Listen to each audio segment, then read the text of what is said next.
From pretty much the present, this is your host, Adam Graham, welcoming you to a week of old-time radio detective podcast from 2013. Because these podcast episodes are quite old, offers and information contained in them are not valid unless they are reflected on our website at greatdetectives.net. Now enjoy a week of podcasts from our archives at the Great Detectives of Old Time Radio.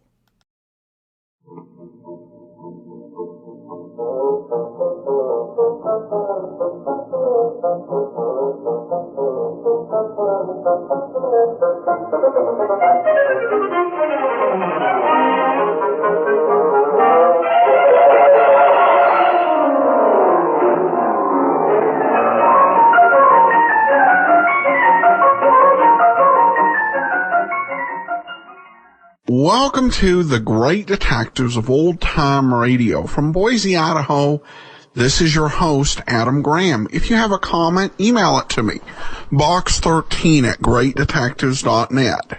Follow us on Twitter at Radio Detectives and become one of our friends on Facebook, facebook.com/Radio Detectives. Well, before we do get started, I want to let you know that today's program is brought to you by the financial support of our listeners. Thank you so much for your support, and I especially want to thank Vance and Linda for their support. Thanks so much. We'll send access to the premium side as we do with all donations of $7 or more. And you too can support the show at support.greatdetectives.net. All right, well, I also want to let you know that going on over at The War, our second week of programs begun. The first 2 days of this week will focus on an educational series called Americans Look Abroad, which America Looks Abroad, which gives some great insight into happenings in the war in 1940. And then in our last 3 episodes of the week, we take a look at fictional radio taking on the Axis, and in particular some stories from the adventures of Superman, and that's all at thewar.greatdetectives.net. Well, folks, it's time to get into today's episode of yours truly, Johnny Dollar. It's the Tears of Night Matter, parts 1 and 2. From Hollywood, it's time now for Johnny Dollar. This is Hillary Fuchs, CPA. You left word for me to call Mr. Dollar. I don't seem to recall the name. I'm with Universal Adjusters. They asked me to look into this Wendover claim. Insurance adjusters? That's right, insurance. I understand you filed a claim in Mrs. Wendover's name. Mrs. Wendover hired me to handle her affairs a few days ago. Who do you want to talk to, me or Mrs. Wendover? Anybody who can make me understand why Mrs. Wendover let a $50,000 policy lie around for 2 years before she filed a claim. I'll try. I don't know whether I can convince you or not, but I'll try.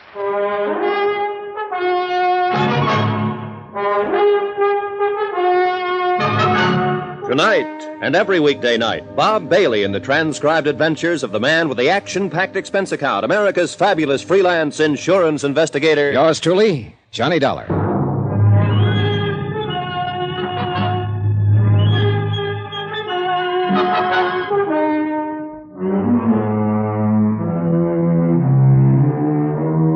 Expense account submitted by Special Investigator Johnny Dollar to the Universal Adjustment Bureau, 518 Spear Boulevard, Hartford, Connecticut.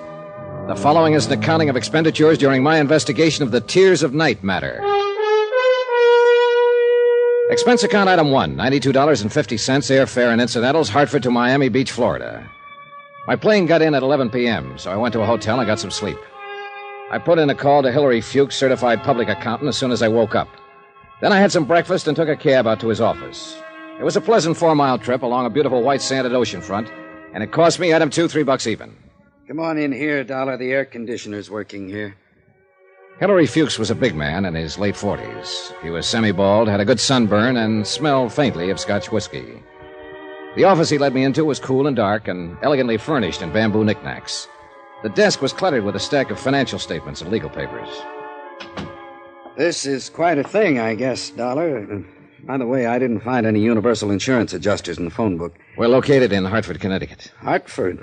You're a long way from home, Dollar. They sent you all the way to Miami Beach about this? Yep. Seems like a pretty expensive way to handle it. Pretty expensive claim, $50,000. Would it do any good to tell you it's legitimate? Sure. But I'm hired to check it out just the same. In other words, you don't believe me. Well, look at it our way, Mr. Fuchs. The claim came into the office day before yesterday, and we have 72 hours to act on it. Okay. What can I do? First off, tell me your connection with Mrs. Wendover.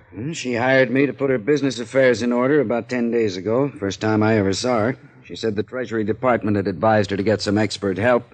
They were on her about back taxes, and that's it. I see. Tell me about Noah Wendover's death. He died 2 years ago, last April 14th. By the way, it's just coming to me. Did you people... did the insurance company know anything about him being dead until that claim came in? Nope. No wonder they sent you all the way from Hartford. Well, Wendover and his wife took a party of 8 out on their boat for a 10-day cruise. Wendover had an attack of appendicitis at sea. There wasn't a doctor aboard. The appendix burst, and he died before they could make the nearest port. Let me get back to the original question. Why all this time before Mrs. Wendover filed claim for benefits? Well, you really got to know Mrs. Wendover, I guess. She's a little crazy, a little wacky, a little strange. These are your impressions of her? It's a consensus. I asked around after she came here the other day. The story is that she and Wendover had a pretty good thing in their marriage. They were wild about each other. They spent money like water, and they had plenty of it to spend. Then one day he died. Kind of threw her. Maybe it's still throwing her. I don't know. Sure. Somewhere along the line, in the last year, Mrs. Wendover's met somebody else. Oh? I don't know who he is because I wasn't paying any attention when she mentioned his name. But she's sort of coming out of it, and she's going to marry him. So she wants to get her business affairs in order. From the look of things, nobody's done much about them since Wendover's death. You see all that stuff on the desk? Yeah, I noticed it. It's all hers. She brought it to me in 3 big hat boxes. Stocks, bonds, bills, deeds, I don't know what all. I know she's in a little trouble with the government. Not because she hasn't got the money to pay them, but just because she hasn't bothered with anything like that. Anyhow, one of the first things I came across was the insurance policy thrown in there with all the rest of the stuff. And look, you see these checks? Yeah. Almost $90,000 dividends on some oil stock. Doesn't even bother to open or mail or cash her checks. Well, a lot of people around the country, including your insurance company, are going to be startled when I finish straightening all this out. I sent the policy claim in as a matter of course. That's my explanation for it being 2 years late. Well, that's a pretty good explanation. Look here. She completely forgot she loaned an $8,000 automobile to a friend in Tampa 14 months ago. I asked her about it, and she said she thought she'd left it at the filling station. What?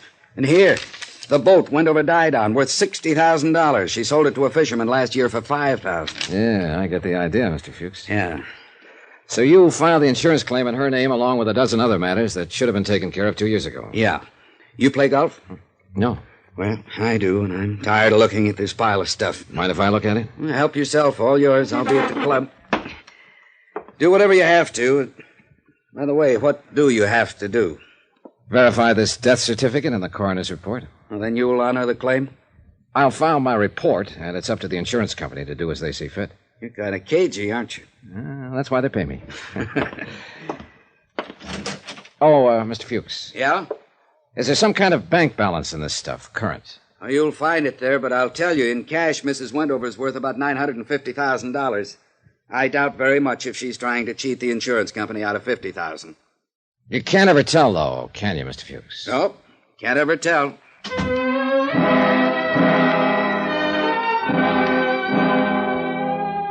After he left, I got on the telephone and talked to officials about the coroner's autopsy and the death certification on Noah Wendover.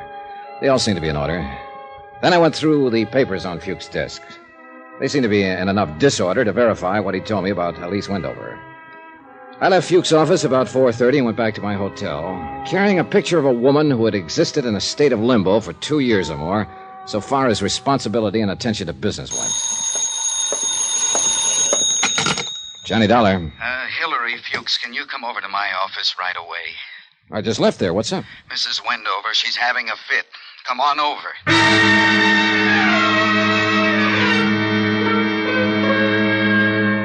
Expense account item 3, $3 more, more cab fare back to Hillary Fuchs' office.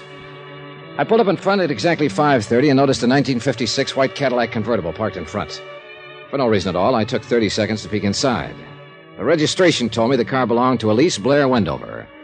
She had left her purse on the seat and the keys in the ignition. A mink stole was thrown carelessly over the back of the seat. Anybody could have taken the stole, the purse, the car, the whole works. Mrs. Wendover was living up to her advance notices. Come in. Fuchs looked pale and shaken. He fumbled around for a cigarette until I handed him one of mine. He lit it up and tried to get a grip on himself. Mrs. Wendover's in there. Yeah, what happened? Oh, I had some papers for her to sign, and she dropped in a little while ago. Uh-huh. I told her about you. I explained to her it was certainly reasonable the insurance company would want to investigate a claim that had been delayed 25 months. Well?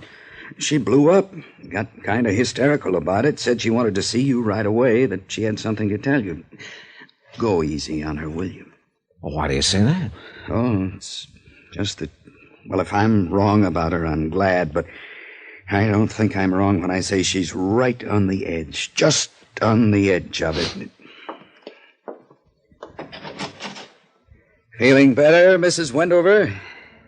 The pale girl with the coal-black hair, seated stiffly in the chair in front of Hilary Fuchs' desk, was not feeling better. She could have been 16 or 36. It depended on where you were standing when you looked at her. She had a mouth that was too full, shoulders too wide for the strapless sundress, a pair of sandals, a clanking costume bracelet, and black eyes, round, big, bright, too bright. This is Mr. Dollar, Mrs. Wendover. I understand you're investigating my husband's death. I'm here to verify the facts so that Eastern states can act on your claim. Don't you believe he's dead? Yes. Don't you? Oh, yes. I saw him die. Yes, he's dead. How much money do you owe me? The claim is for $50,000. Will you pay it? Well, I presume it will be paid from all I've seen so far. Of course, that part of it's up to the insurance company. Of course. And they have men sitting at desks reading reports about claims all day long. Yes. My dad owned an insurance company once, you know. Those men sitting at their desks. Even my dad sat at a desk. I wonder something. Would one of those men sitting at one of those desks write, okay, on my claim for Noah's benefits if he knew about me? Sit down, Mrs. Wendover. Maybe you'd like a drink. You have one, Mr. Fuchs. Would they? Well, I have to be indefinite about that, too, Mrs. Wendover. What would put a question in the mind of an adjuster if he knew about you? I'm indolent, and I'm irresponsible. Mr. Fuchs can tell you that. I'm not quite dependable, am I, Mr. Fuchs? Oh, we're getting straightened out, Mrs. Wendover. And then, of course, that wouldn't make a difference. I mean, not really. A great many irresponsible, indolent, undependable people file claims. There's something else. I'm a curse. Are you? Oh, yes. It's a very bad thing, a curse. People around me, people I love, just seem to die. Why do you think you're a curse? Noah died, and I loved him. And Daddy, I loved him. And my brother Jim, all dead. No one can stay alive around me. I thought I should tell you that. Yeah, well, I appreciate it, Mrs. Wendover. Well, then we don't have anything more to discuss. Goodbye, Mr. Dollar, Mr. Fuchs.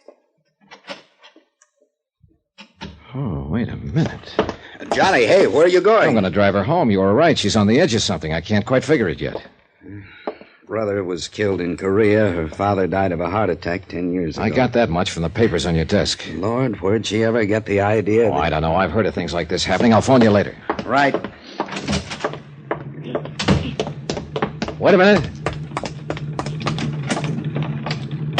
I'll drive you home, Mrs. Wendover. Oh, that'll be nice.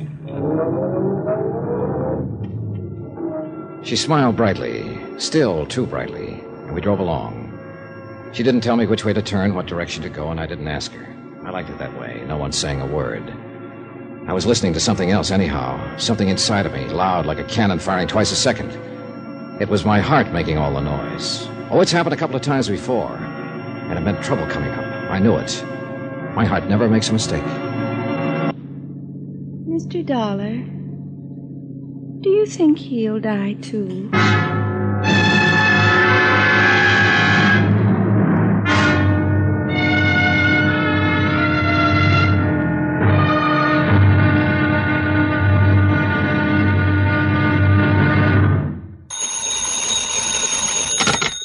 Johnny Dollar. Hilary Fuchs, Dollar. How's Mrs. Wendover? So far, so good. Dollar, Can you talk? Yeah, sure. She's in the other room. Do you think she's all right? Mentally, I mean? I think she's all right enough to get by. I think she's scared to death of something or somebody. That business of the curse? Yeah.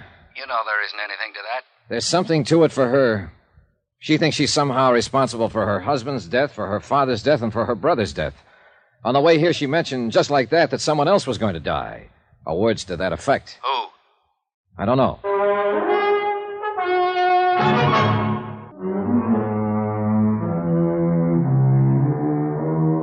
Expense account submitted by Special Investigator Johnny Dollar to the Universal Adjustment Bureau, Hartford, Connecticut. The following is an accounting of expenditures during my investigation of the Tears of Night matter.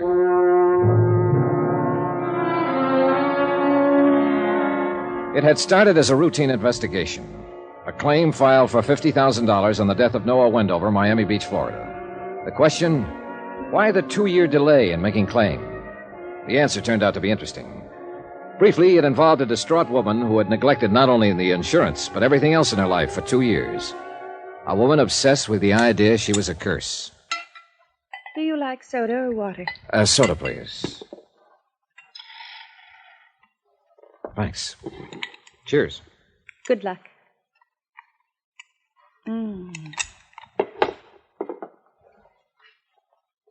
What's your name again? Johnny Dollar. Oh, yes, that's right. Mr. Fuchs introduced us, didn't he?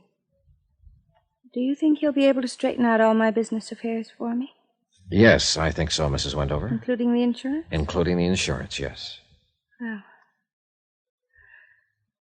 you're worried about the claim, aren't you?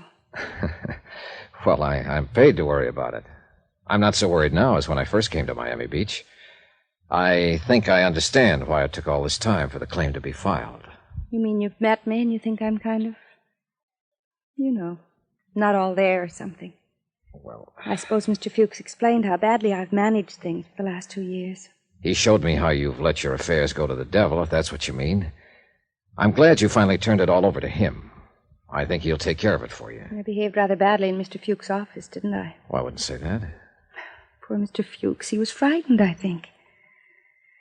I don't know what it is, really. I mean, he mentioned that you were in town investigating my claim on Noah's death.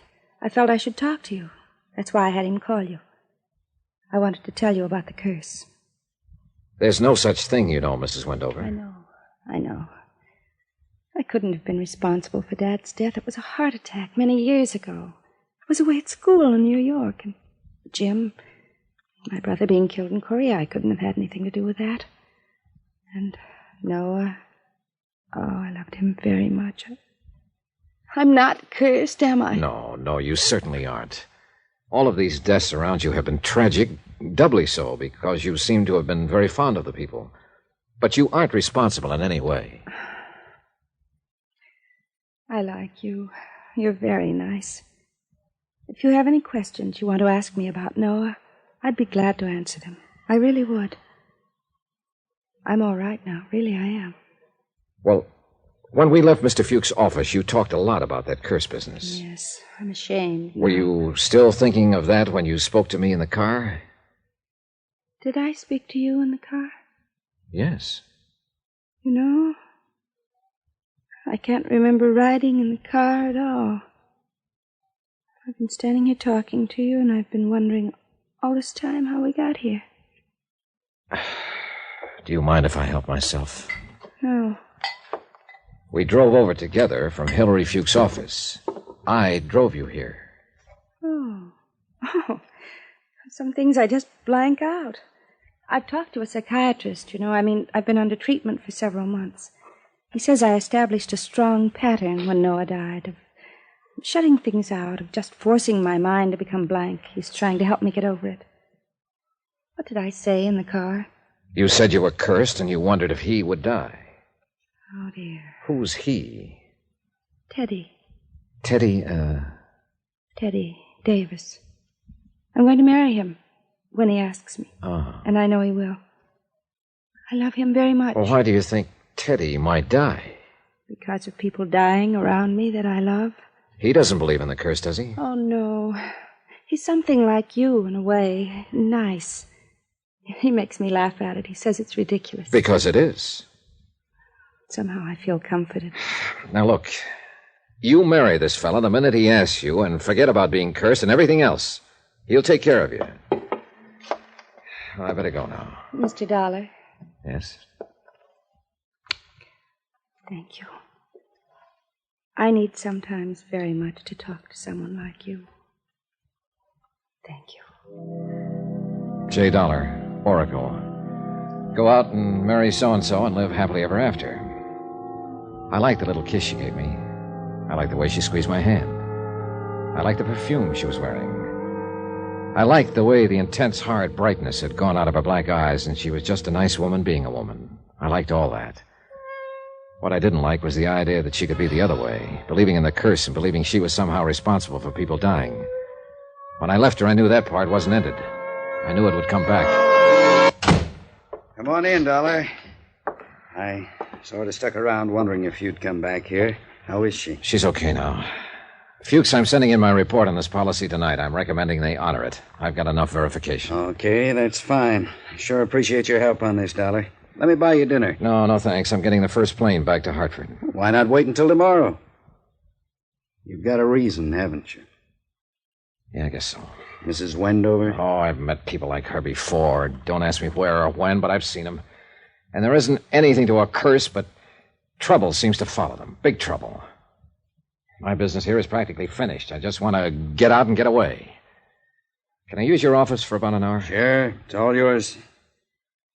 Dollar, I feel the same way. I spent a half an hour typing up my report on the Wendover claim and another 10 minutes on the phone asking for an airplane back to Hartford. They said they'd call me right back, and I poured myself some of Fuchs' whiskey and sat down to stare out at the night. Lights burned up and down the white beach. People strolled up and down, looking at the water, holding hands. And I was sitting alone in Hillary Fuchs' office, waiting for a phone call and thinking about a curse. Hi. Hi. Who are you? Anybody else here? No, why? You were kind of late. So do you. What's on your mind? You? Costigan wants to see you right away. I'm supposed to take you over. Whoever Costigan is, tell him he doesn't want me. You don't tell Sam things like that. You know, it's been a long time since I shook in my boots when a skinny hood like you stood around acting tough. If you've got some business with Hillary Fuchs, look him up at his home. This is Fuchs' office. You're behind his desk. You'll do. Now, come on, mister, and don't show me how loud a certified public accountant can growl. I just might swing this thing on your head. That's better. You got a hat? No. I know Costigan wants to talk to you, but I'd sure like to belt you one just for the practice. I'm not Hillary Fuchs. Come on, let's go. Hey, you're gonna break my arm! I'd like to, just for the practice. Now then, it's Costigan. Is he the one from Chicago? Sam's been there. Answer. The Sam Costigan kicked out of Chicago a few years ago? Yeah. What does he want to see Fuchs about? The Wendover dame. What? Something about the Wendover dame. I don't know what it is. He just wants to see you. Okay, what's your name? Frank Scanlon. Here. You put this thing in your pocket. Pull it out again in front of me, and I'll brain you. Now, let's go. Huh? Now I want to see Sam.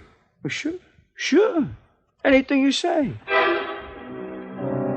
I followed Frank Scanlon out of the building to a waiting car, a black Packard with side curtains. It was a nice touch for this day and age, but it didn't make much sense. None of it did. It was illogical in the beginning, middle, and end. Most of all, I didn't make much sense. I should have been in my room packing. Instead, I was on my way to see an old-time grifter and hoodlum named Sam Costigan, because someone had mentioned the name Wendover. You want to smoke? I used my own. Suit yourself, fella. Scanlon was a thin one with sharp, narrowed eyes, too much padding in the shoulders, too much snap to the brim of his hat, too much point to the toe of his shoes. The .38 I'd taken away from him and handed back made a considerable bulge in the front of his coat. About 6 miles out of Miami Beach, he turned off the main highway onto a dirt road. About a mile of that, and up ahead we saw lights. The lights became a fine old colonial mansion, every room aglow. 2 or 3 guards were watching the entrance to the front. They all needed shaves. No one said anything.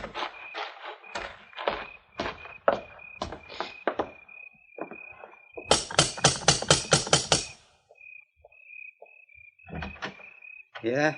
It's me, Feely. This here is Hillary Fuchs. Sam wants to see him. Come on in. How are you feeling, Mr. Feely? All kinds of punks around nowadays. I wouldn't get frisky with him if I was you. He's a pretty touchy fella. It's so. Yeah. This way, come on. He led me into the main foyer, where a hat-check girl with a lot of red hair stood ready for the evening's business, which hadn't begun yet. On the right, what had been the dining room of the old house was now a circular bar that could seat 25 or 30. To the left, in what had been the parlor and library, I counted 2 crap tables, 2 roulette tables, and 2 blackjack stands. Beyond all this, on a screened porch, a 5-piece combo made music. A few tables and head waiters stood around looking bored. Scanlon led me upstairs, and we stopped in front of a wide white door marked private. I thought he was going to knock. Instead, he whirled around very quickly and stuck the same old .38 about 2 inches into my ribs. Now let's stand steady. Feely! Eddie! You giving you trouble, Frankie? Nah. I will, Buster. I'll give you plenty of trouble if you want it. Hear how he talks to me? I'll crack him up a little for you if you like, Frankie. Nah. He got business with Sam right now. We'll take care of our business with him later on. However you say it, Frankie. I just wanted you to remember that. I will. The same way I remember a dirty newspaper story. Know something? I'm looking forward to you.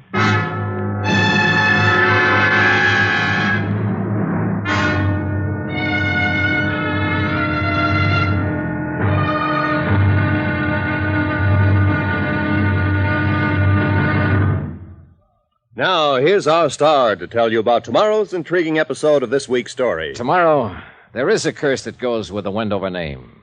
Goes wherever it is. Join us, won't you? Yours truly, Johnny Dollar.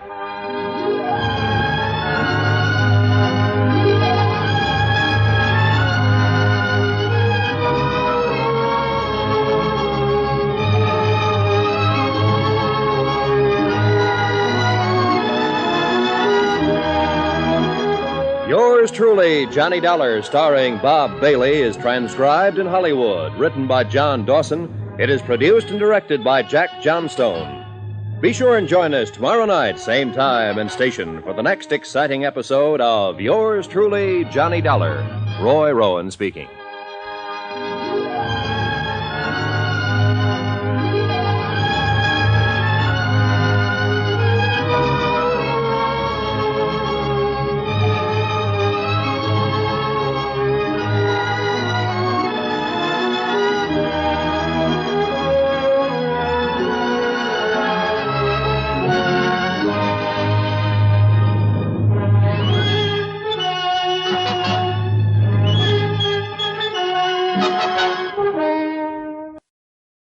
Welcome back.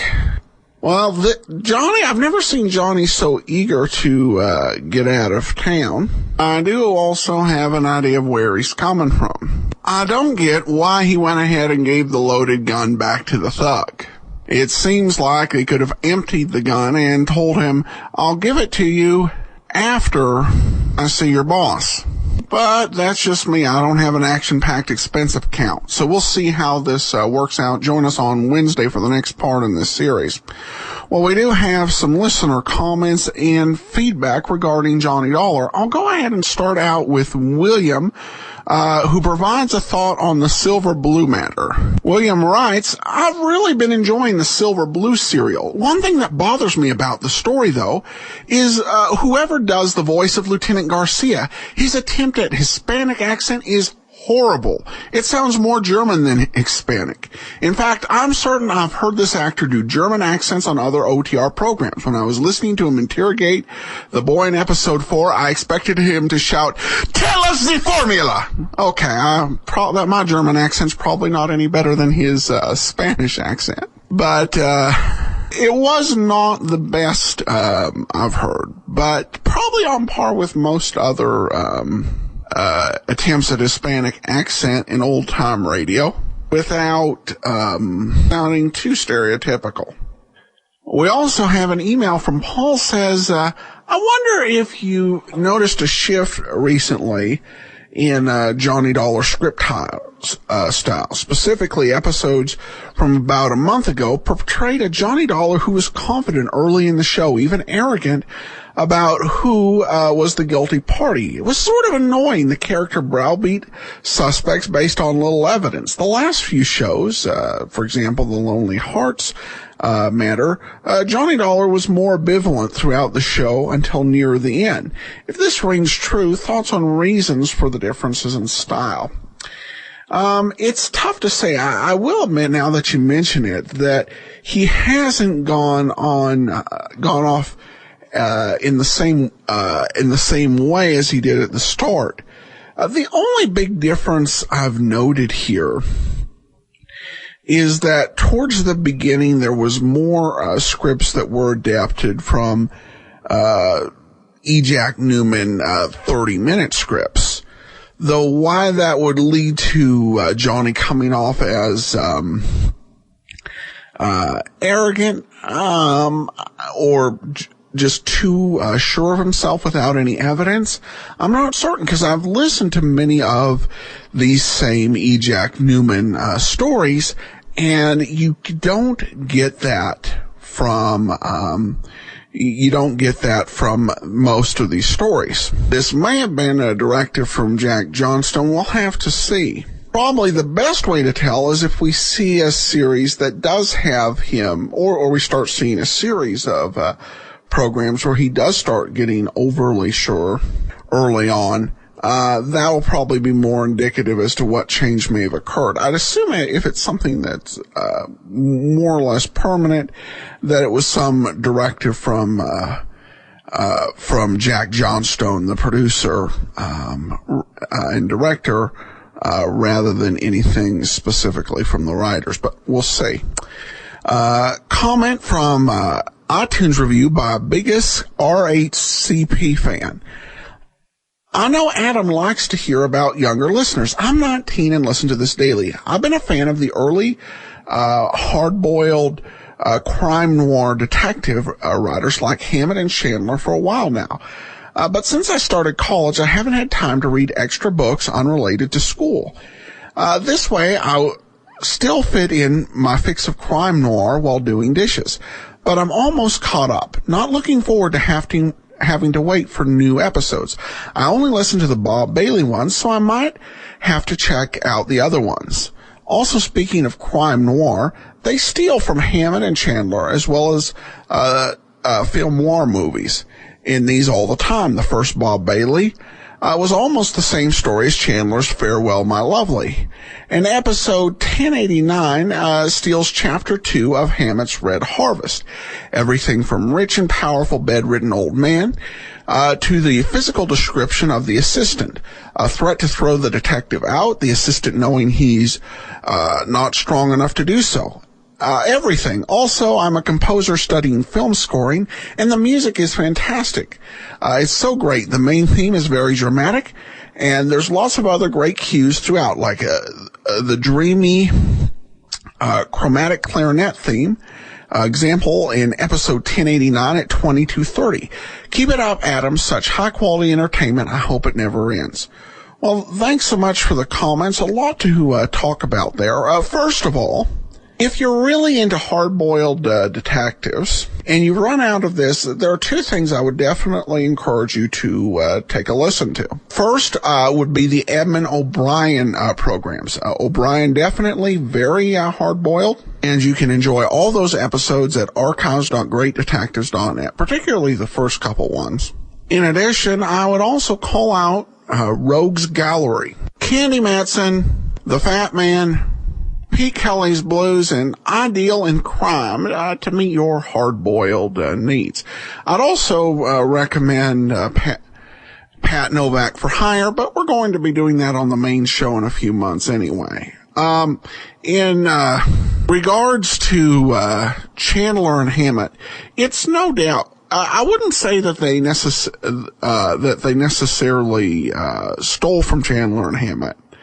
Well, with some exceptions. I mean, we had one episode we played of Cases of Mr. Ace where they just out and out ripped off the Maltese Falcon.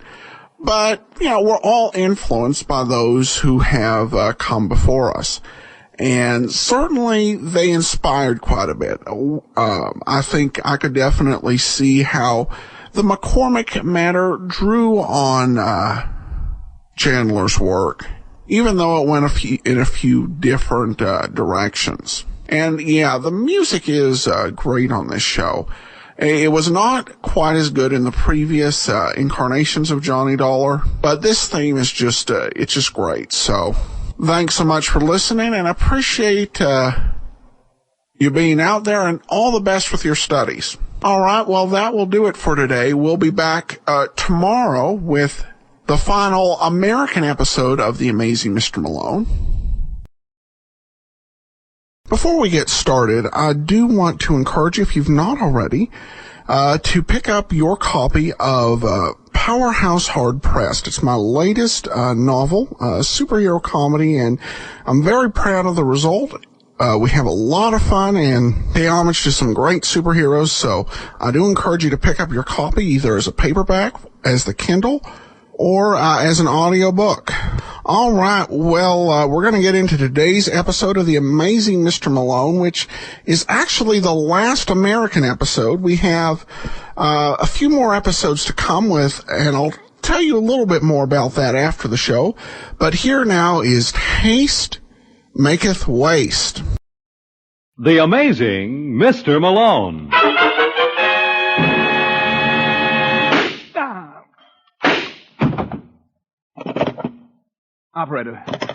Operator, get me the office of John J. Malone.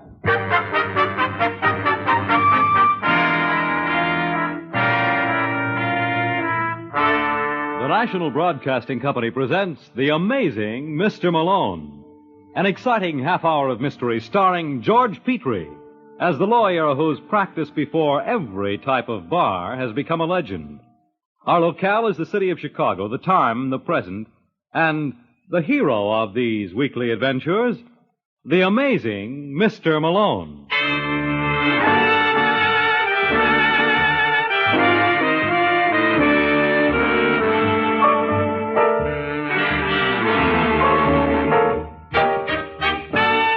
Malone's the name, John J. Malone, attorney and counselor at law. Tonight in our study of the cliché, let's explore the possibilities of haste maketh waste. As a case in point, I give you Dutch Schneider. Dutch is the solid-looking citizen behind the mahogany desk at the Belvedere Club. He's a gambler by profession, but that doesn't mean he takes chances. No, Dutch likes to play it nice and safe. That probably explains why he stares with obvious disbelief at a light on his desk which flicks on and off with appropriate sound effects. O'Neill. Yeah? What's going on out there? Just what you think, Dutch. It's a raid. They doing any damage? Well, can't you hear it? No. I'll take my word for it. They're playing awful rough. I'm glad they're having fun. Who's in charge? I am, Mr. Schneider. Never mind, O'Neill. Do you want to see me? Yes. What's your name, officer? Brooks. Lieutenant Sidney Brooks. Why wasn't I notified of this raid? Would you mind repeating that, please? I asked why I wasn't warned. Your boys must have done at least $100,000 worth of damage. Oh, easy. You know who's going to pay for it? Who? You. On my salary, don't be silly. O'Neill, What is it, Dutch? get me Arthur Hall on the phone. Oh, now I get it. Is Arthur Hall your lawyer? That's right. You know, this is the funniest thing I've heard yet. You think so? I know so. So he clipped you, too, huh? I'm surprised at you, Dutch. What are you talking about? I'll bet Arthur sold you a bill of goods he could keep us out of your hair if you paid off to him. Well? Well, he was kidding you. Arthur Hall has as much influence in Chicago as my brother-in-law. And even with me on the force, he can't get himself arrested. Well, if Hall was bluffing, why wasn't my club knocked off before? Oh, you're just lucky, Dutch. We're understaffed. We didn't get around to you. I see. I can't get over it. Arthur Hall clipping a hep character like you. You're right, Lieutenant. It is funny. But you'll pardon me if I don't laugh. Right now, the joke seems to be on me.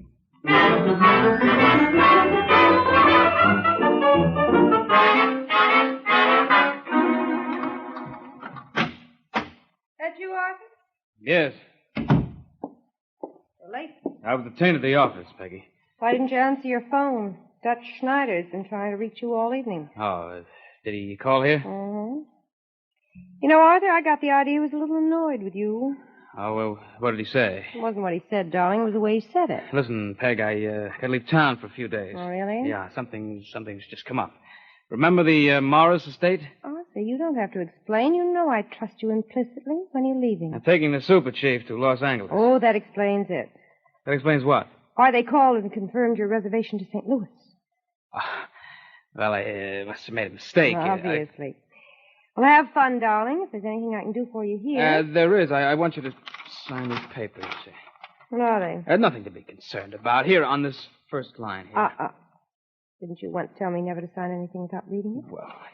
This is to acknowledge that I, Peggy Hall, hereby... Now, look, Peggy... Arthur, I'm shocked. Utterly and completely shocked. Well, I couldn't sign anything like this. If I did, all the bonds and money you put in my name would revert back to you. It's my money in bonds, isn't it? Oh, sweetheart, don't get me wrong. I wouldn't want to see you penniless in St. Louis. Pardon, Los Angeles. Suppose I write out a check for $25. Now, listen, Peggy. There's no use arguing, Arthur. I think I'm being very generous. After all, I'm not obliged to give you anything. Ah, you dirty little double-crosser. Just what do you think you're doing? It's not nice, Arthur. Huh? I said that's not nice. Hello, Peggy. Hello. What, Dutch, what are you doing here? Oh, there are a couple of things I want to take up with you. Would you mind leaving us alone for a little while, Mrs. Hall? It would be a pleasure. No, Peggy. Come back. That's a swell girl you've got there. Now, listen, Dutch, I know what you're going to say. That's good. Then I won't have to say it. It was a slip-up. You see, I've been on the phone all day. Those boys had no right to raid your place. But they did. Well, I've got an appointment to talk to the commissioner tomorrow. I don't see how you're going to manage it. Well, what do you mean? Well, to talk properly, you should have teeth. And comes tomorrow, Arthur, I don't think you're going to have many left.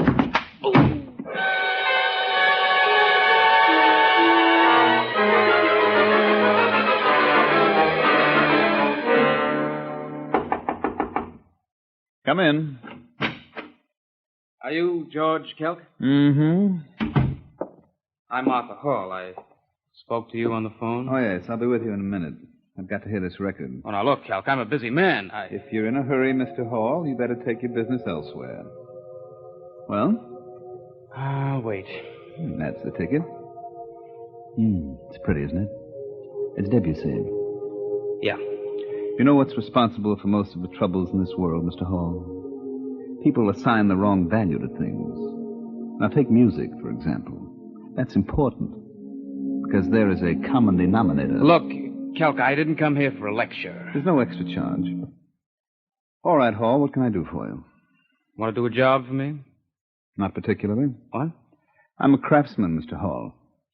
I only accept commissions I like. I'll pay you $500. You're not even in my register. You'll have to go higher.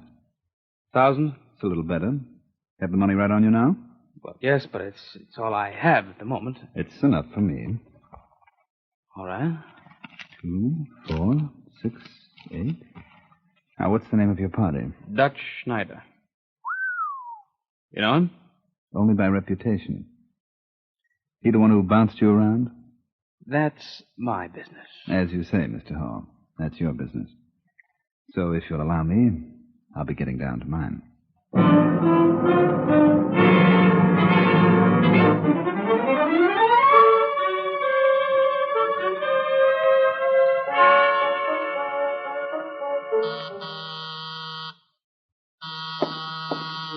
Just a minute. Yes? Are you Dutch Schneider? That's right. Kelk's my name. Georgie Kelk. Kelk? Haven't I heard that name before? Well, I don't know. Have you? Why, sure. You're the... Well, go on, Dutch. You won't hurt my feelings. I'd rather not take any chances. Frankly, it won't make much difference. Sit down. You mind if I smoke? Here, try my brand. They're king size. Well, if nothing else, it'll give me a little more time. A match? Sure. Catch? Thanks.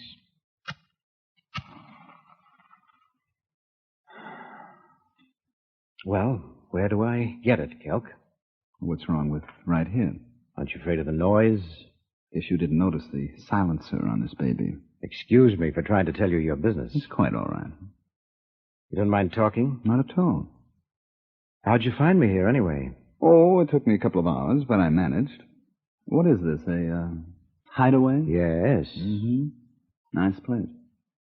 Oh. Your phonograph? Mm-hmm. Whose records? Oh, mine. See, you go in for the classical. Whose album is that you've got on the Tchaikovsky piano concerto? Rubinstein. Ever hear Horowitz play?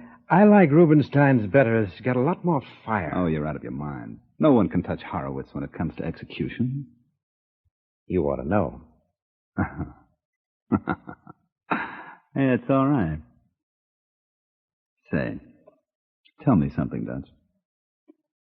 Why is it the nice guys always get it? There's no reason why they should.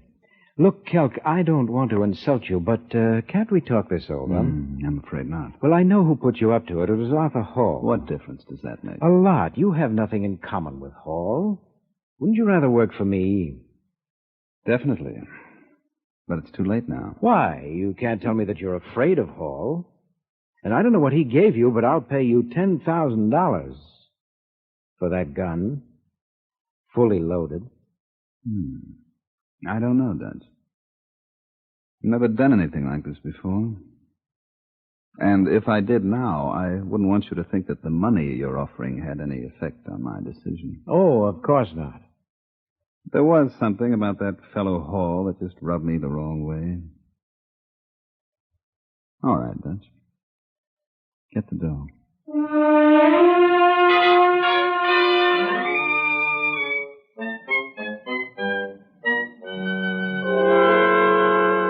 It was just one of those things, just one of those crazy things, one of those bells that now and then rings, just one of those. Don't stop on my account, Mr. Malone. I think you sing real pretty. Well, I always say a pretty girl deserves a pretty tune. Imagine coming into my office and finding you. How'd you get in here, anyway? I told the superintendent I was a friend of yours. Good for you. I'm glad you made yourself at home. You don't mind my taking off my shoes? Not a bit. I like to see people comfortable. You ought to get some better reading material. Oh, you don't care for Professor Wigmore on evidence? I thought it was pretty dull. There's a racing form you overlooked. No, I didn't. It's last week. Oh, I'm terribly sorry, Miss... Hall, Peggy Hall, only it's Mrs. No, I'm the one to be sorry. Shall I put my shoes on? Why be formal? You know, Malone, you're a welcome change from most of the lawyers I know. You know many? Well, I've got one in the family. Arthur Hall. You ever hear of him? Unfortunately. He's my husband. Oh. I once heard him say he'd never do business with you. Well, that's a wonderful recommendation. That's what I thought. Can you get me a divorce? On what grounds? Grounds? Well, this may come as a shock to you, Mrs. Hall. Peggy. But judges are peculiar people. Before they grant a divorce, they like to know if there's a reason. I've got a million of them. Will your husband contest it? I don't think so. I don't think so either. Oh, now look, Lieutenant, I'm busy. Oh, you're always busy, Malone. Why don't you take a little time out once? I'm not clowning, Brooks. Neither am I. Oh, this lady's Peggy Hall, isn't she? How would you know? I'm a detective. Like to see how I operate? Love to. Well, first I went to your home, and the maid told me you left a message that if anybody looked for you, you'd be closeted with the legal eagle here. What? Oh, Malone, you are a devil. Look, Brooks, what are you getting at? Didn't she tell you? No, all she told me is she wanted to get rid of her husband. And she did. We just found his body. Put your shoes on, Lucy. Those stone floors at headquarters can be awfully cold on your tootsies. You're listening to The Amazing Mr. Malone.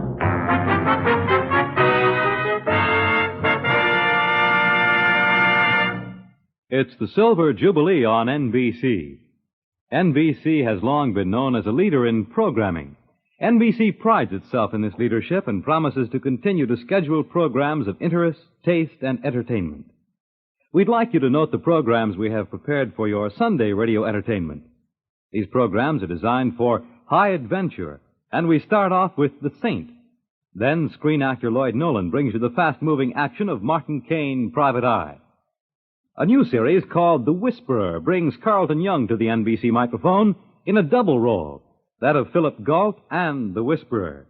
Then Mr. Moto, Mr. I.A. Moto. Next week, be sure to hear Dimension X on Thursday evening with stories in time and space, presented in future tense. Then on Friday, we have a premiere on NBC with the program Mr. Keen Tracer of Lost Persons. Yes, we bid you walk down the corridor of mystery, through the doorway of danger, and into the realm of high adventure on this, your NBC station. And now back to the amazing Mr. Malone.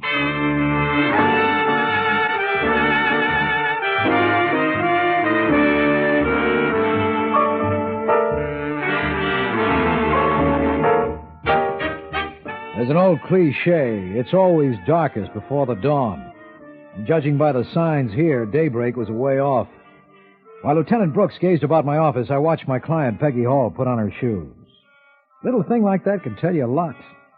To me, it proved two things. One, my client was innocent. And two, she had lovely ankles. You like what you see, Malone? I love it. You're going to hate me for asking this, Peggy, but did you kill your husband? Do I look like the kind of girl who would? Oh, you're a bounder, Malone. I know. I ought to wash my mouth out with soap. All right, lover, who do you think did it? I have no idea. But if you ask me who would have liked to... I'll amend the question. Dutch Schneider, for one. Who for two? I think Dutch ought to be enough to hold you for a while. Boy like Dutch could hold me for life. What do you have against Arthur? Arthur convinced him he was a man of influence. Oh, I get it. How much did he nick Dutch for? I really don't know. Must have been a substantial amount. Figures. That's quite an achievement to take money away from Mr. Schneider. I wonder if I could get in Dutch. I'll let you kids know if I score.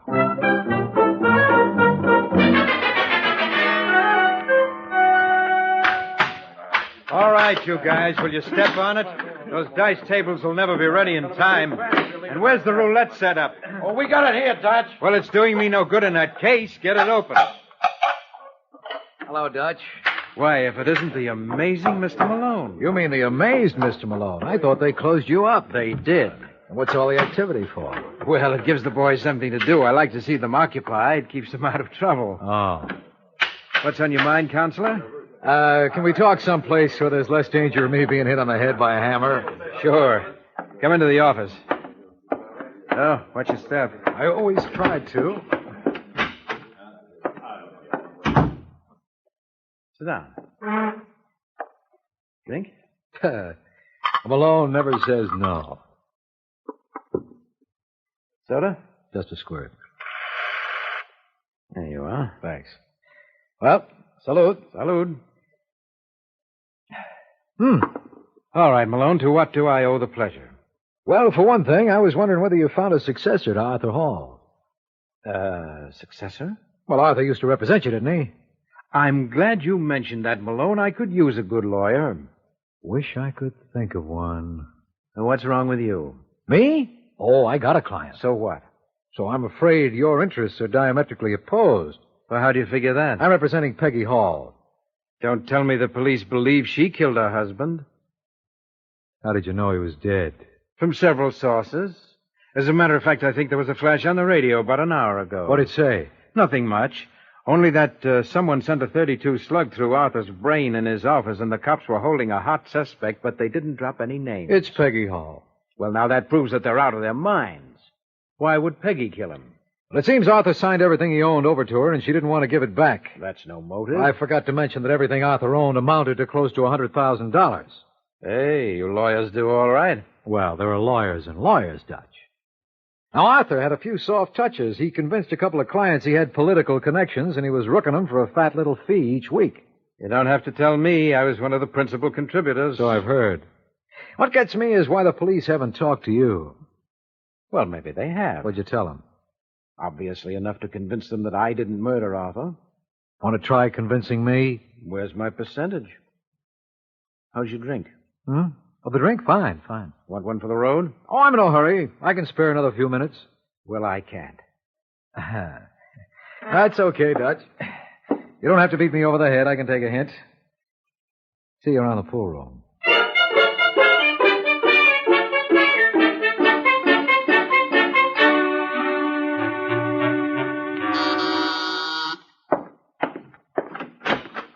Hello, Dutch. Why, Kelk, you're the last man I expected to see. I hope you don't mind my dropping around. I brought over the Horowitz recording of the piano concerto. I thought maybe you'd like to compare it with the Rubinstein job. You didn't really come for that, did you, Kelk? I guess there's no use in my trying to kid you. No use at all. It's funny, Dutch. I've known you, how long? Maybe 24 hours. And yet I feel that there's a a bond between us. Do you? Mm-hmm. You know me better than I do myself. For example, I used to think that I was incorruptible. Oh, come now. No, I mean it. I always prided myself that once I undertook an assignment, nothing could swerve me from my purpose. But you did, didn't you, Dutch? And you did it with money. Did I do that? Yes. You put ideas in my head. Get to the point, Kelk. Well, all I'm trying to say is that suddenly money has become tremendously important to me. So? So, I want lots of it. And do I look like Fort Knox? Well, a reasonable facsimile. I sold you your life at 9 o'clock last night for $10,000. Now, that was pretty cheap, Dutch. I'll bet I could have gotten 5 times that. Easily, if I had that much here. Well, you better start raising it. Otherwise? Otherwise, I go to a fellow named John J. Malone. No, you wouldn't do that. Why not? I just don't think you would. Well, you're wrong, Dutch. How can I be? You admit that I know you better than you do yourself. And I don't see you going to John J. Malone. I just don't see it.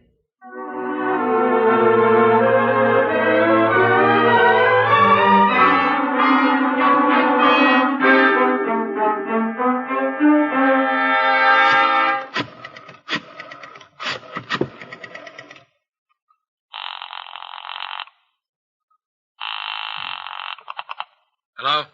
Mr. Malone? Yeah? Are you busy? Who is this? My name is George Kelk. George Kelk? Yes, you don't know me, but it might be worthwhile if you did. In what respect? I know who killed Arthur Hall. Is this a rib? I'll let you judge that for yourself. What time does your office staff leave? 5:30. All right. I'll be there at 6. It'll be much easier with just the two of us.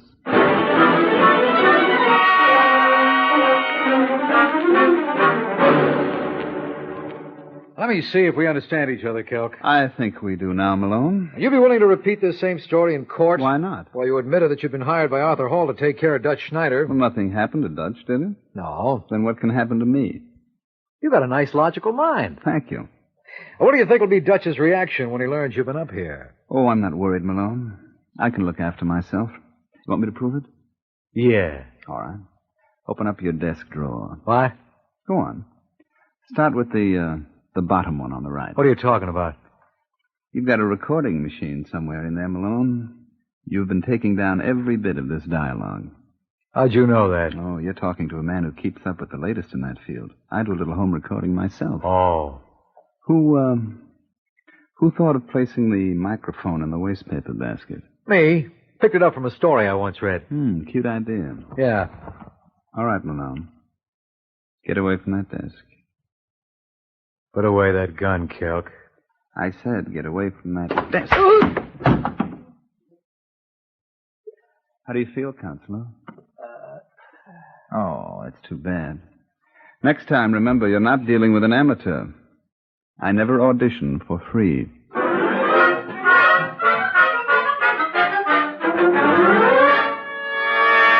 Listen, Kelk. Give him a little more water, Sussman. No more. Come on, Malone, come on. Let me... Ow! Take it easy, chum. Something new has been added.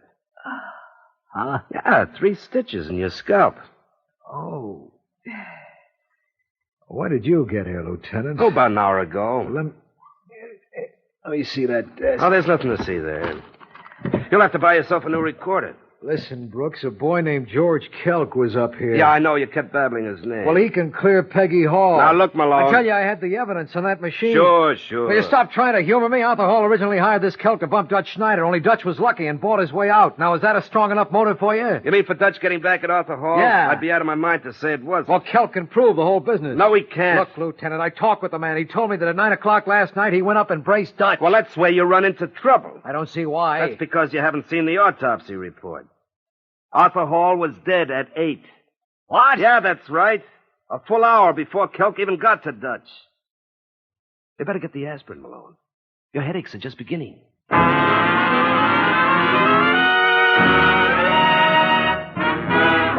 You're listening to The Amazing Mr. Malone.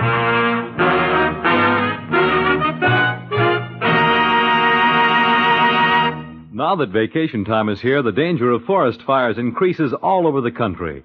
Millions of people will be enjoying the mountains and woodlands on hiking, camping, and fishing trips. Of course, the more people there are in the forests, the greater danger there is of fire.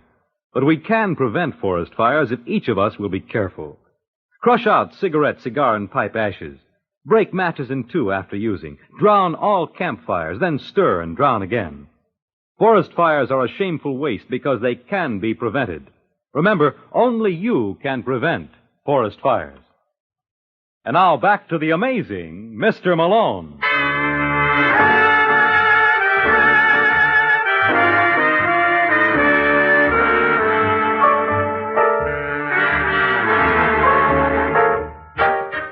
If Georgie Kelk made me sick, Lieutenant Brooks wasn't exactly what the doctor ordered either. When I refused to believe that Arthur Hall was killed an hour before Kelk even met Dutch Schneider, the lieutenant showed it to me in black and white. There you are, Malone. Now will you behave? When did this autopsy report come through? Around 6:15 tonight. Why didn't you call me? I tried to, but you were out. Well, you could have left... Oh. You got any other leads? No.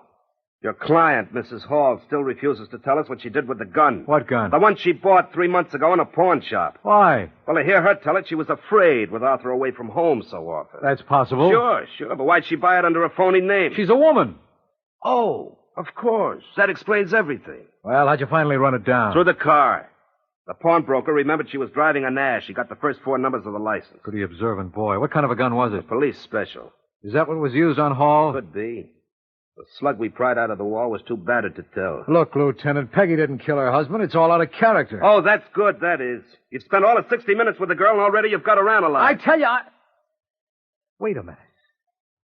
Oh, I'm the original idiot, boy. Well, I've been saying that for years. Where's Peggy now? Oh, where would she be? Well, I gotta see her immediately. Why? I just thought of something, and the way my mind is functioning lately, I can't take a chance of forgetting it. Shall we go?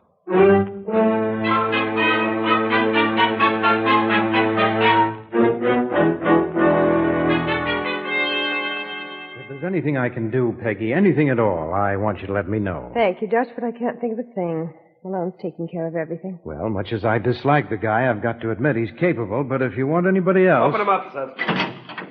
Hello, Peggy. Malone, what happened to you? Oh, I used my head when I shouldn't have. Oh, I'm sorry. I didn't realize you had company. That's all right, Counselor. I'm leaving. Oh, don't on my account, Dutch.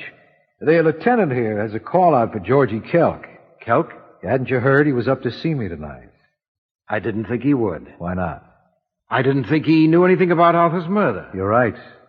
He didn't. Hey, Malone, you said there was something you wanted to ask Mrs. Hall. Oh, yeah, I'm glad you reminded me, Lieutenant. I almost forgot again. You got any plans for tonight, Peggy? That's not funny, Malone. No, I'm serious. I'd like to take you out. Hey, haven't I got anything to say about that? Don't get me wrong, Lieutenant. With the housing shortage what it is, I wouldn't leave you with an empty room. Mr. Schneider can move in and take her place. How about that, Dutch? What are you trying to say, Malone? You killed Arthur Hall. There, I said it, and I'm glad.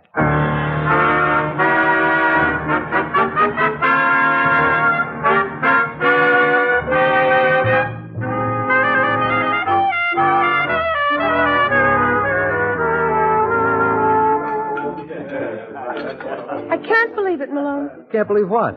That Schneider killed Arthur. Suit yourself, Peggy, but it obviously had to be one of you. Well, in that case, I'm glad you picked on Dutch. What convinced you he was guilty? That gun you mislaid. Lieutenant Brooks said it was a police special, and that's a .38 caliber job. What does that prove? Well, when I asked Brooks if he was positive the bullet was fired from a police special, he admitted they couldn't tell for sure. So how come when I first went to see Dutch Schneider, he knew definitely it was a .32? Oh, Dutch must have had inside information. The very best. After the raid on his club, Dutch went to your home and beat the devil out of Arthur. Why didn't he kill him then? Arthur must have promised to return the money he got from him. Well, how could Arthur do that? He'd signed over practically everything he owned to me. Sure.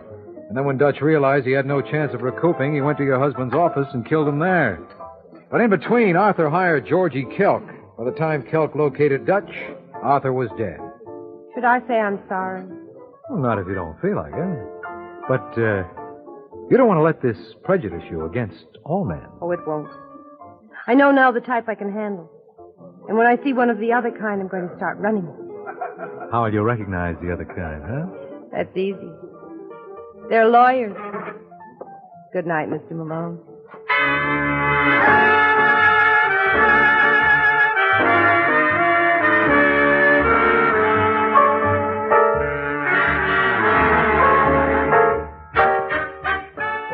the man says that's all there is, there ain't no more, which merely means that this is the last Malone show in the current series.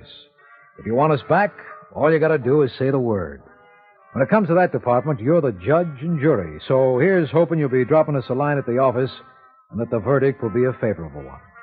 Good night, and good luck. George Petrie was starred as John J. Malone, with Larry Haines as Lieutenant Brooks. Our program is written by Eugene Wang and directed by Richard Lewis. The Amazing Mr. Malone is based on a famous character created by Craig Rice and produced by Bernard L. Schubert. The events in this story were fictional, and any resemblance to persons living or dead is entirely coincidental. Fred Collins speaking. The Amazing Mr. Malone has come to you from New York. Stay tuned for The Man Called X over most NBC stations.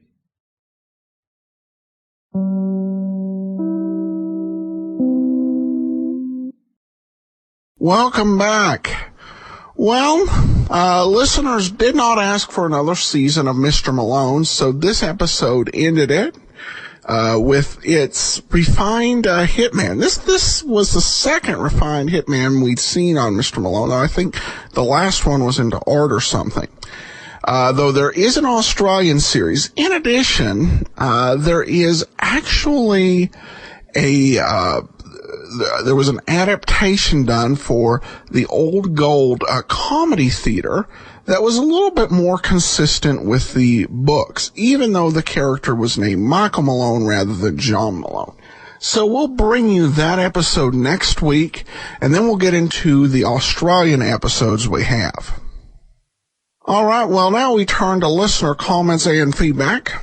Andrew writes, the great detectives got me through double knee surgeries and now at night relief from schoolwork and time to travel back in time. Travel to a slower, more qualitative time in our history. Well, thanks so much, Andrew, and definitely would second that. All right, well, that will do it for today. Join us back here tomorrow as we continue on with the Tears of Night Matter on yours truly, Johnny Dollar. And next Tuesday, the Old Gold Comedy Theater presentation of Having a Wonderful Crime. Before we do get started, today's episode is brought to you by the financial support of our listeners, and I especially want to thank Teresa for her support, and we'll send along access to the premium side as we do with all donations of $7 or more. And you can support the show at support.greatdetectives.net. Now it's time for today's episode of yours truly, Johnny Dollar, The Tears of Night Matter, Parts 3 and 4. From Hollywood, it's time now for Johnny Dollar. I'll take that, wise guy. Mr. Frankie Scanlon. Yeah, I'll tell him. What was that you yelled on the phone? You heard it. I heard you say Johnny Dollar. I told you a long time back I wasn't Hillary Fuchs. You told me a lot of things. If I'm going to see Costigan, trot him out. Just open the door and walk right in. I'm right behind you, see? Hello, Sam. Johnny Dollar. What's he doing here, Frankie?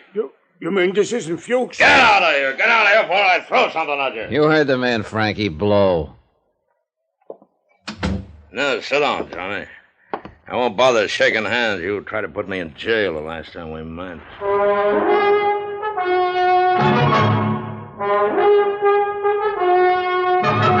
Tonight, and every weekday night, Bob Bailey in the transcribed adventures of the man with the action-packed expense account, America's fabulous freelance insurance investigator. Yours truly, Johnny Dollar.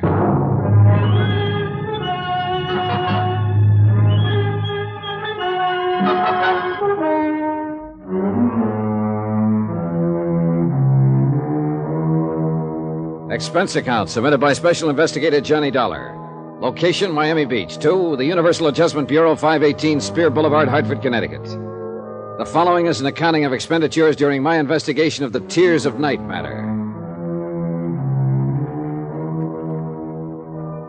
I'm going to sit down here behind my desk and have a drink, Johnny. And while I'm having it, I'm going to ask you a question. Save your breath. I'll answer it anyhow, Sam. Sam Costigan sat hunched behind the big mahogany desk, glaring at me with a pair of small pig eyes half hidden in a beefy red face. Both hands rested out in front of him, flat. I told him how I'd come to Miami Beach to look into an insurance claim made by Elise Wendover, how I'd been in the office of Hillary Fuchs, her business manager, when Frank Scanlon had walked in, mistaken me for Fuchs, waved a gun under my nose, and insisted I come with him to see Costigan. So here I was, and so what about it? Help yourself, Johnny. Well, it's a pretty nice joint, Sam. How long have you been in business in Florida? Oh, about 2 years. How's the gross? Isn't as good as running beer in Chicago, but them days are gone forever. I make out all right. 2 crap tables, 2 roulette tables, a couple of games. A bar and restaurant break it up even. Well, I gotta be careful. Yeah. Cheers. Yeah, cheers. Well, you seem to have enough muscle outside and around to keep you comfy and cozy. Yeah, punks, all of them. Look at that Frankie Scanlon who dragged you over here. Crazy, that one.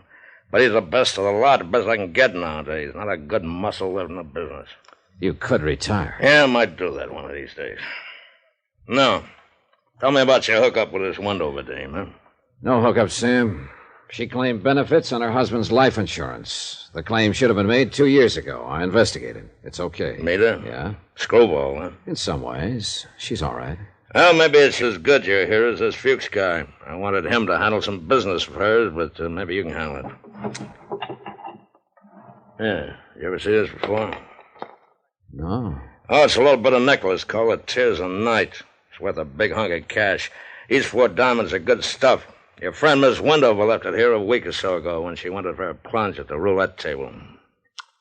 Anything to say? It's a very pretty necklace, Sam. Okay.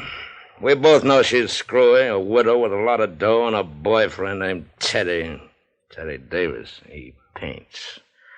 Well, she sent me a check for the 5 G's she lost that night, and I wanted Fuchs to take this thing back to her, but now I got you instead. I want you to take it to her, huh?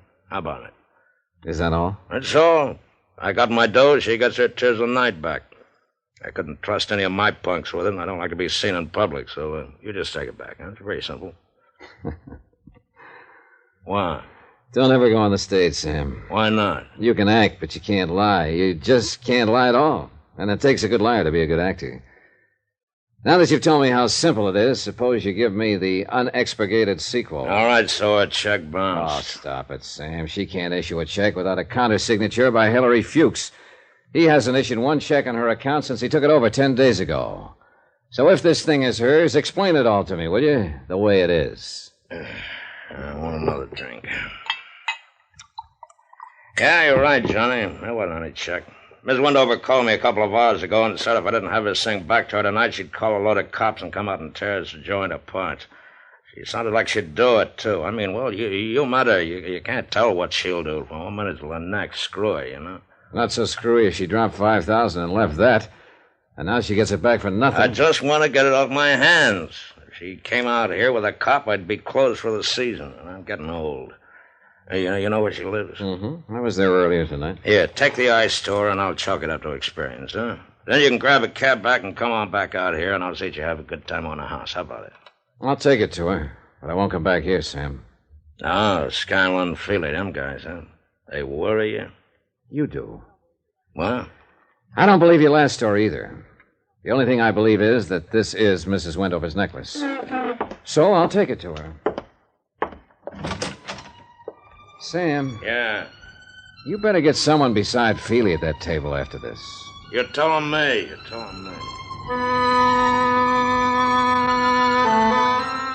He was mopping his face when I closed the door and went downstairs. By that time, the customers had started to roll in. Young, fresh-faced men with sallow eyes and quick movements, anxious to step up to the tables and lose money. Women in strapless dresses, anxious to show off their newest suntans and help whatever man they were with lose money. Old men, old women, dressed to the teeth. It was a sick old scene from a sick old play.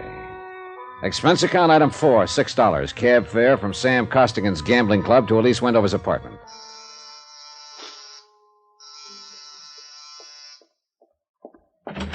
Oh, Teddy, I thought you'd never get here. The performance begins at 10 o'clock, and you know how the traffic is, and if we're going to have a bite to eat... You aren't Teddy at all, are you? I'm afraid not, Mrs. Wendover. Where's Teddy? I don't know. Oh. What are you looking at? Your throat. Really, Mr. Dollar. Johnny Dollar. I met you in Hillary Fuchs' office. We talked here later on.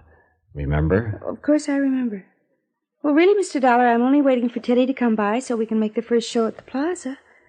I better telephone him, don't you think? Yes, you do that. Good night, Mr. Dollar. The white ermine cape she was wearing and the black strapless thing needed a final touch. She had it. A diamond necklace. In fact, the Tears of Night, the one I had in my pocket, was hanging around her lovely neck. Downstairs in the good light of the lobby, I snapped open the necklace case. Mortuous, it read, House of Jewelry. A gloomy word with a gloomy address. The sign on the window of the House of Mortuous gave a phone number in case of emergency.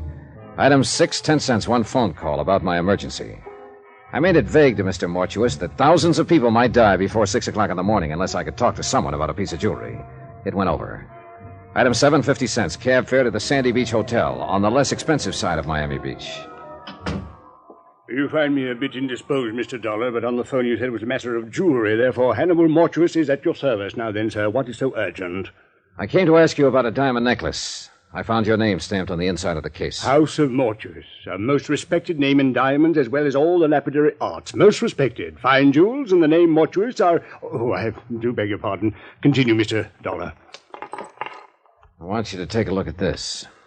And how, sir, do you come in possession of the Tears of Night? A man named Sam Costigan, who runs a gambling club, asked me to deliver it to a lady named Elise Wendover. Do you know her? A lovely body propelled by a ridiculous mind. This matter you have just described bears me out. For shame, such conduct. A gambling house. The Tears of Night a pawn. Blech. Then this is the real thing. It isn't phony. Mr. Dollar, I'm a gemologist. The House of Mortuous. Of course it's real. Take a good look. When an artist creates a dazzling thing of beauty such as this, would he be so unlikely as to forget the time, the patience, the agony of his creation, eh? See here, look here, under the light. 4 weeks, Mr. Dollar, 4 weeks, working night and day just to drill that anchor for a simple molding. But, see how each stone is carefully mounted to capture every single pinpoint of light. Beautiful, beautiful. An incomparable masterpiece. For the money. Well, I'm just curious, Mr. Mortuous. How much money? About $10,000 on the wholesale market. What did Noah Wendover pay for it? $25,000. I saw another one just like it tonight. Ridiculous. The finest workman at best would only create a crude resemblance. This kind of artistry demands an artist, Mr. Dollar. And I am that artist. But it could get by, a copy of it. To the unpracticed eye, to the layman perhaps, yes. Latet in anguis herba. Latin. Yeah, well, all I know is agricola. A snake in the grass, eh? Something wrong? Yeah, mildly put. Something wrong, yes. Well, how much do I owe you for your time, Mr. Mortuous? Oh, nothing. It was my pleasure. You know, glancing at that again reassures me of the value and dignity of my work. Anywhere it is magnificent. But I dawdle. You say something is wrong. What? Mrs. Wendover, you say you met her. Several times. She ever mentioned anything to you about a curse? Curse? No, I can't say that she did. May I ask you a question? Yeah, sure. Are you a friend of hers? In a way. Off and on. I know what you mean. One is never quite certain with Mrs. Wendover whether one will be recognized or not, is one? Well, it's late. Yeah, well, I'm just leaving. No, you misread me, sir. I wasn't speaking of my own comfort. I noticed the fog has come in. It is dark outside. This is a lonely area. That is a valuable object. Are you armed? No. If you are at all concerned for the safety of that piece, I have a small safe in my rooms. You may have the key if you'd care to leave it overnight. I'll take it with me. Yeah. Well, just as well, probably. Suggestion only. You will leave satisfied, I trust, Mr. Dollar? Oh, yes. Thank you, Mr. Mortuous. My pleasure, Mr. Dollar. Remember, omnia mortuus bonum vocal est. All speak well in mortuus. A pun, sir, a pun. Good evening. Downstairs in the dismal lobby of the Sandy Beach Hotel, I looked out beyond the dirty glass windows to discover that the fog had indeed come in and surrounded the area with a choking darkness. The concern of Mr. Mortuous for his artistic creation told me to bang on the night bell and ask the night clerk for some wrapping paper and 50 cents worth of stamps. Expense account item 8. Item 9, phone call for a cab. Just before it arrived, I dropped the Tears of Night addressed to myself at my hotel in the lobby mailbox. I don't think the two hoodlums waiting outside saw me do it. I didn't think they saw me at all. But they followed my cab when it took me back to my hotel.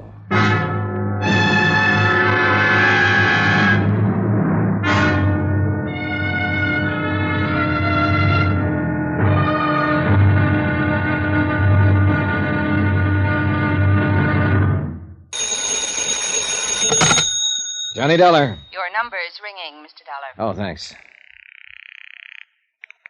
Hello? This is Johnny Dollar. Dollar, I thought you went back to Hartford. I meant to, but I got tied up in Mrs. Wendover's business affairs again. What now? Can you come over to my hotel right away? It's 1 o'clock in the morning. I know it. Well, can't you grab a cab and come over here? Hardly. Why not? A couple of Sam Costigan's boys followed me here. I think they might like to do a little target practice on me. Oh.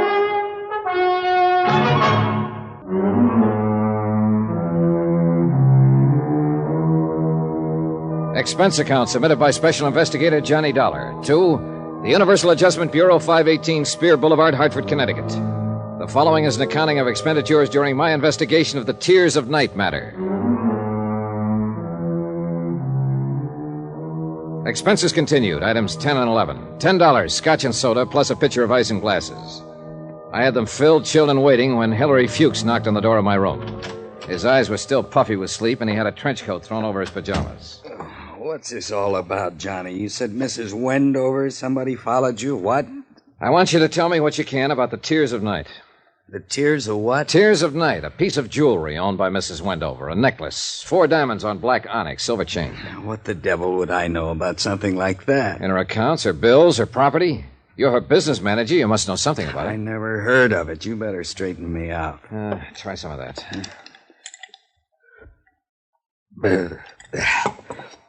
This is all too fast for me. Okay, I'll bring you up to date. I came here day before yesterday to investigate Mrs. Wendover's claim as beneficiary of the death of her husband.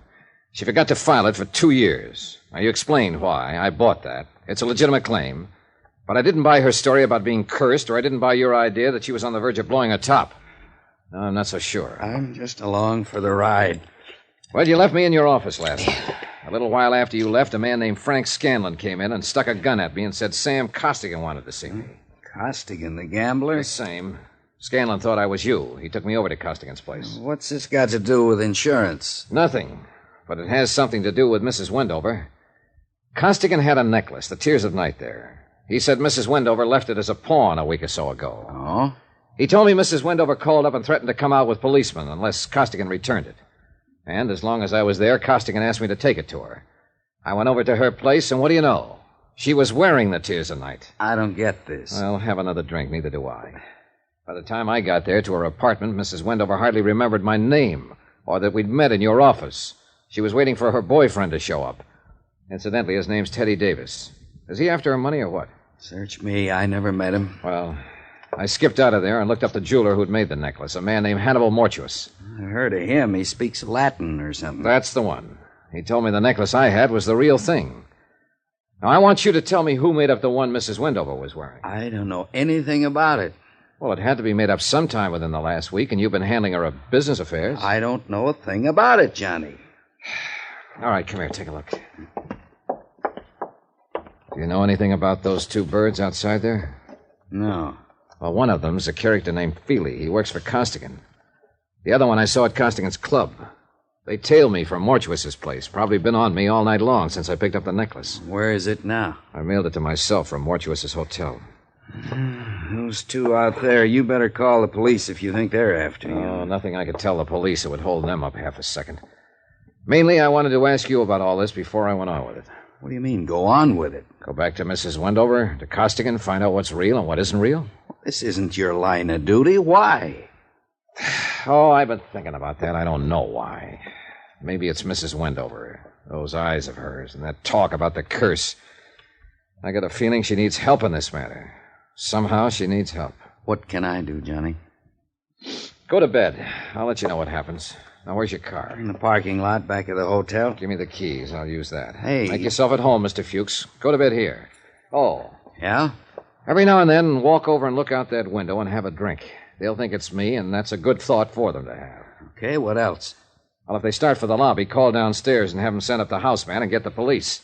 I don't think they will, but remember that. Well, why would they want... still think I've got that piece of jewelry on me. We shook up another drink, and I borrowed Fuchs's trench coat and left. I found his green Chevy without too much trouble, since there weren't too many cars out in the lot that time of morning. I looked at my watch, and it said 2:35. I drove around front past the two hoodlums, still keeping up their silent vigil, and found a street that looked familiar. 20 minutes later, I was in the parking lot beside Elise Wendover's apartment building. It was still dark, still foggy, and too late I found out too crowded. Somehow, the pair of hoodlums were waiting for me after all. Hey, this is him, Feely. Got a match, Dollar? Toby asked you if you got a match. He's a dummy, Toby. Don't answer. Got a match, Dollar? What'd I tell you? He's a dummy boy. You don't look like no dummy boy. You're nearsighted. Take your hands off. He's a dummy, all right, ain't you, Dollar? See, Toby? I told him about you being nearsighted, and he wouldn't answer. He don't talk. Go on, smart boy. Tell Toby how sorry you are about him being nearsighted. Talk. I heard you talk before. I told you he was a dummy. Hey, tell me something, dummy. All insurance guys like you? Toby asked you a question. He wants to know if all insurance guys are like you. I don't like him. We asked questions, and he ain't told us nothing. Hey, maybe we find out something went through his pockets, huh? Yeah. Even a dummy's got pockets. Ain't that right, dummy? Hold him, Toby. Yeah. All right, boys, you played the scene good, and I'll see what I can do for you, but I haven't got the necklace. Hey, he talks. Yeah, you make him talk again, Toby. Now, don't make him talk too much. We know if the stuff ain't on him, it's in his room. We can pick it up anytime. That's it. Easy, Toby, easy. Oh, he talks real nice, Feely, but he don't say much. Hey, you think maybe he's tough? Could be. No, I wasn't. And I didn't feel like talking in that quiet little parking lot where the only noise was them pounding on me. I told them I didn't have the necklace anymore, but they didn't care about that. They wanted to find out the hard way for me.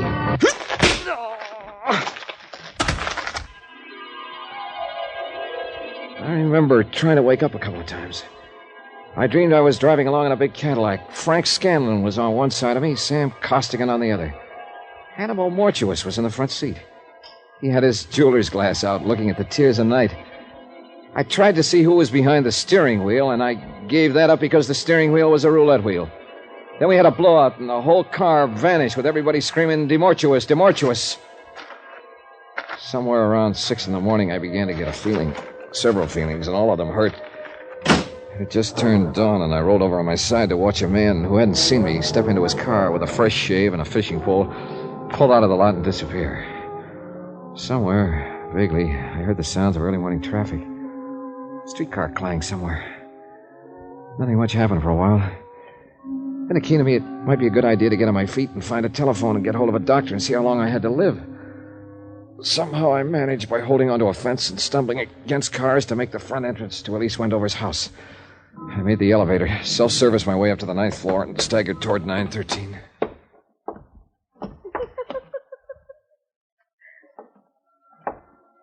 I would have been better off in the parking lot. Elise Wendover was there, sitting in a large chair by the window. She still wore the black strapless dress and urban piece she'd had on the night before. The drapes were drawn, the door was slightly open. Light from the hall seeped in. She had a telephone on her lap. The receiver was off, held idly in one hand. She looked at me. But she was looking at nothing. Oh. Hello. Oh, Mr. Dollar, it's you. You've been in an accident. You're hurt. I don't think you'll need this. Oh. Well then, Mr. Dollar. Well then. I suppose you've met some people tonight who know a great deal about me. A gambler? A jeweler? Did they tell you about Teddy Davis? He's really a dear, Mr. Dollar. Quite the nicest boy I've met since Noah died on the boat. Noah and I had so many things together, Mr. Dollar. I do think he enjoyed being alive with me. I mean, I cried when Noah died. I really did. I cried like a little baby. Of course, I cried when I heard my brother was killed in Korea and when Daddy died in his office with a heart attack. I shouldn't really cry anymore. I mean, after all, I am cursed. I told you that. Yes, I told you I didn't believe it. There's no such thing. But there is. You'll see. Mrs. Wendover. No, I have Teddy. He's really a dear. I do think he will be a very prominent artist someday. He paints. You know? Teddy asked me to marry him tonight. That's nice. You marry him. And Teddy isn't interested in my money. Could you believe that? What is Malone? I can't seem to get my tongue adjusted to my mouth. Did that ever happen to you, Mr. Dollar? Yes, sometimes. Perhaps I should see a correctionist. I'm glad you came by again, Mr. Dollar. I told you once that sometimes it means an awfully lot to speak to someone. Mr. Costigan. Mr. What about Mr. Costigan? Later. I know it must be strange to you, but some people live for nothing but money, and some people die for it. Stop it! Now tell me what's happened. Tell me what's happened so I can help you. They do look so funny. They're so very funny. I've seen them count money so often and so much money, and I really believe that is honestly all they live for, only. She pointed across the darkened room. Her black eyes glistened with no semblance of reason left in them. It took me 5 seconds to find the light switch. Stretched out on the floor of her apartment. They look funny, all right. Feely and Toby. Both of them as dead as you can get.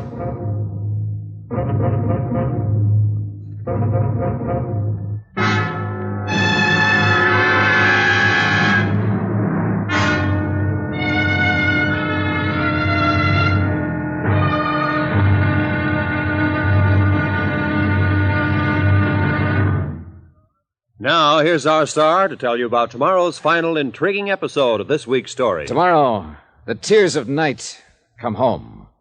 Join us, won't you? Yours truly, Johnny Dollar.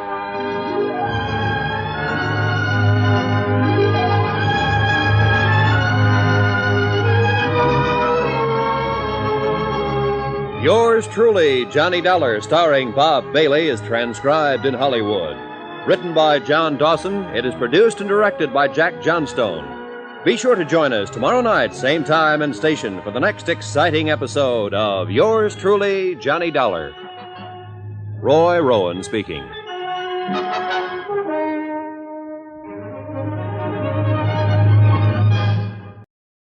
Welcome back. Well, as we listen to this show, when I was talking previously about it may have been a matter of the shows that were original stories being a little bit more humble in their approach to Johnny Dollar, I think we can throw that out the window because I recognize that this is actually derived from a script by E. Jack Newman for another show. Now, I'll tell you what the other show is on Friday, but at any rate, this serial's going fairly well.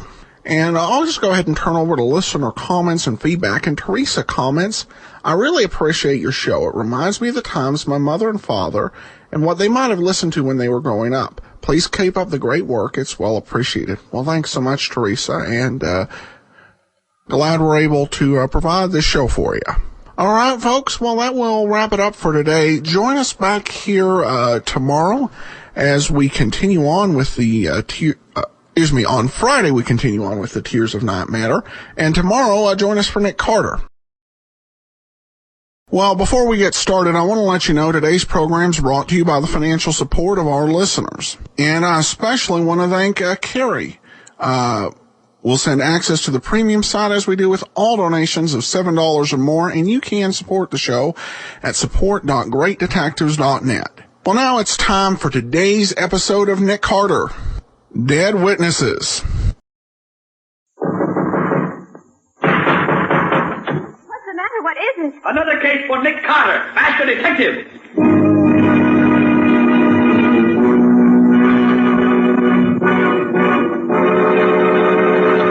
Yes, it's another case for that most famous of all manhunters, the detective whose ability at solving crime is unequaled in the history of detective fiction.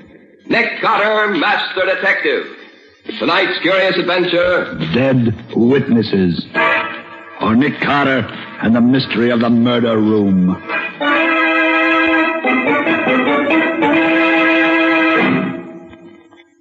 How about having me lunch with me in an hour or so, Pete? I haven't seen you in a dog's age. Oh, swell, Nick. Where can I meet you? Well, suppose we get... Nick, that guy across the street, they got him. Yes, come on. Maybe he's still alive. Well, maybe, but he doesn't look so to me. The way he's all crumpled up there. I'm afraid you're right, Pete. Right here. Help me turn him over on his back. Okay. Yeah.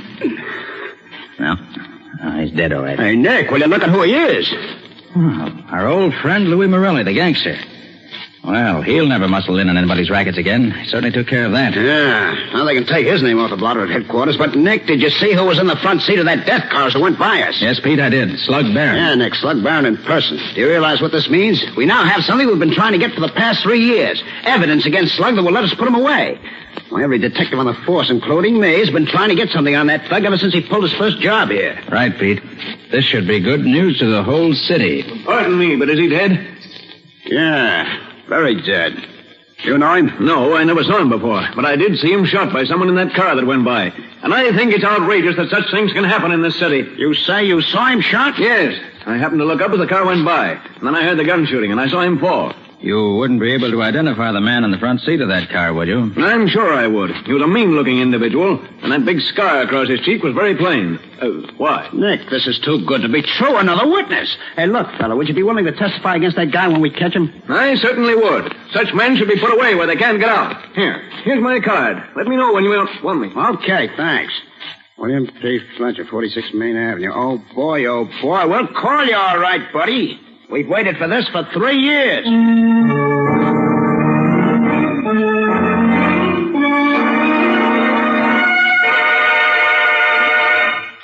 Nick, that's the best news I've had in this department in years. Have you picked up Slug yet, Riley? Oh, but the boys will be in with him any minute now. And then with 3 honest-to-goodness witnesses against him, we'll put him in the chair and strap him down tight.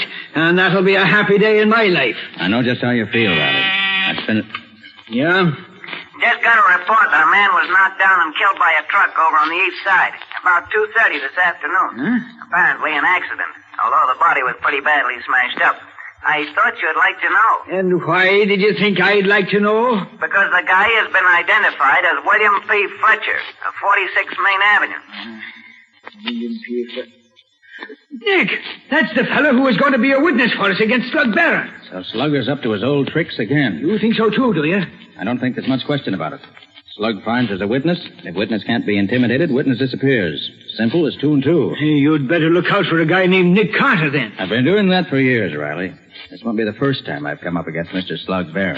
Hey, Chief. Yeah? Look, we've calmed this whole town from end to end, including up and down and sideways, and there ain't a sign of Slug anywhere. What do you mean there ain't a sign of him? There's got to be. He ain't left town, has he? Well, I don't think so, but we can't locate him. Him or the death car, and nobody knows anything about him either. Well, if they do, they won't talk. Which is nothing new. Well, if Slug's still in town, Pete, and you guys don't bring him in the next 24 hours, you can turn in your badges. Okay, Lieutenant, I'll do my best. Your best ain't good enough. You gotta do better. Can you beat it, Nick? For 3 years, this Slug Barron has been head man in the city. For 3 years, me and him has been at it tooth and nail. He's been the head of every big racket we've had. Why, we've arrested him 20 times, and 20 times we've had to let him go because we couldn't prove nothing on him. And every time we let him out of here, he laughs in my face. Now he kills this Morelli, and 3 witnesses see him do it, and they're willing to testify. And suddenly, 1 witness is killed, and we can't find Slug anywhere. No. Calm down, Riley. Your biggest job right now is to keep your witnesses alive until you do find Slug. Well, we'll still hang it on him with you and Pete as witnesses, even if he did get rid of Fletcher. Now, look, Nick, wouldn't you like to get after Slug yourself? Why? You could call it self-protection, Nick. Don't forget you're a witness now, too. Okay, Riley. Since you put it that way, I'll do what I can to get Slug for you.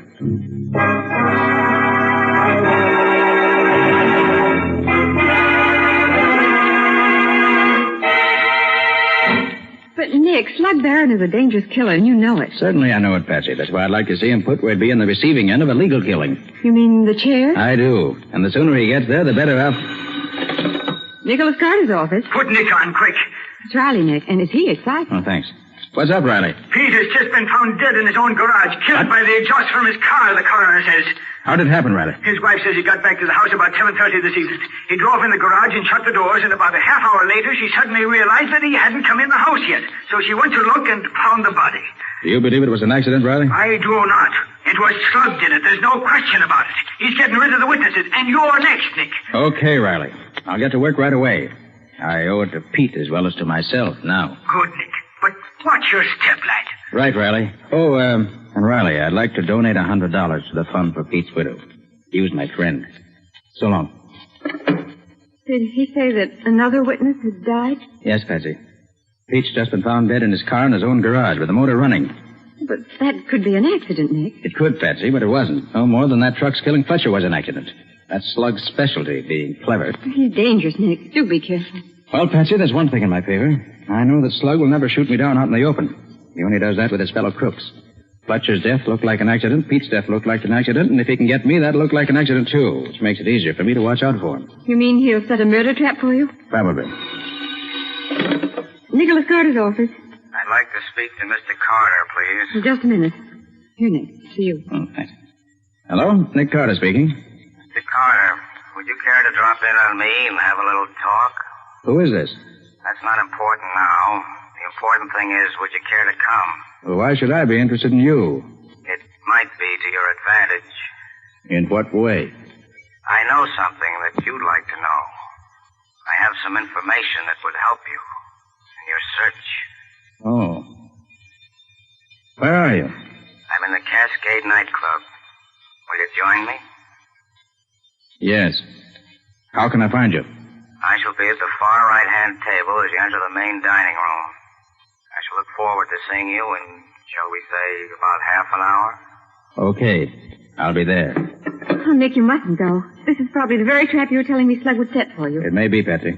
Although I doubt that he'd use the Cascade nightclub. That's a little too well known for him. But, Nick, people who have legitimate business... Patsy, I can't afford to overlook any source of information. But there are other ways of getting information besides sticking your neck out for it. That man's voice interests me, Patsy.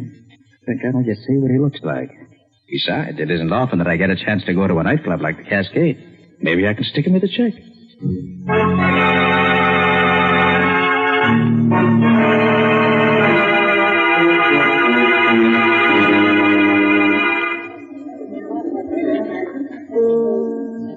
Good evening, Mr. Carter. You sent for me? Yes, would you sit down? Thanks. Care for something to drink? No, thank you. Cigarette? No, thanks. Just interested in business, huh? Well, maybe I can help you with some information I happen to have. Yes? Mr. Carter, would you like to put your hands on Slug Barron? I'm afraid I don't understand you. No? I think you do. Let me put it in another way. If you live long enough to get your hands on Slug Barron, it means the electric chair for him. But I happen to know that your chances of living are none too good right now either. He's left you alone until he got rid of the other two witnesses. But now that they're gone, your turn is next. How do you know all this? That's not important just now.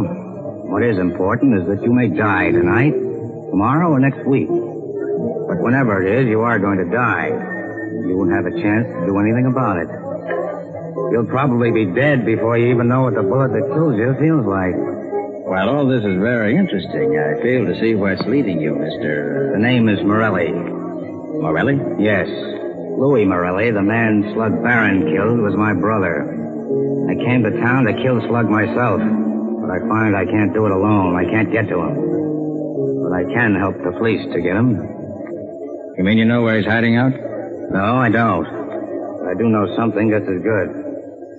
I happen to know that he changes his hiding place every other day to make sure the cops don't trace him. The address of his new hiding place is left with one of his henchmen in an old-fashioned safe. I know the house where the safe is located. And I know that for 2 hours this evening, that house will be deserted. And what do you want me to do? Well, I've had some experience in breaking into houses and opening locked doors as well as locked safes. I'll take you to the house. The safe will be open. You can learn Slug Barron's hiding place, and then the rest do. If all that you say is true, why don't you get the address and bring it to me? The result would be the same. Look, Carter, I'm a safe cracker and a burglar, but I'm not a stool pigeon. I may help the cops, but I don't hand them evidence they can perfectly well get for themselves.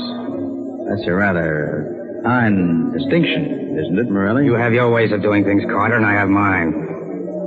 You want to work with me or not? Very well. Where'll I meet you and when? Let me see. 5 after 10 now. I'll meet you at 5 minutes past midnight in a doorway at the corner of Perry and Clinton Streets. I'll be there. Just one thing. Come alone. I can't afford to have anybody know I work with the cops. If you bring anybody with you, the whole thing is off. Remember, don't bring anybody with you. Very well, Morelli. I'll be there at 5 after 12. And alone.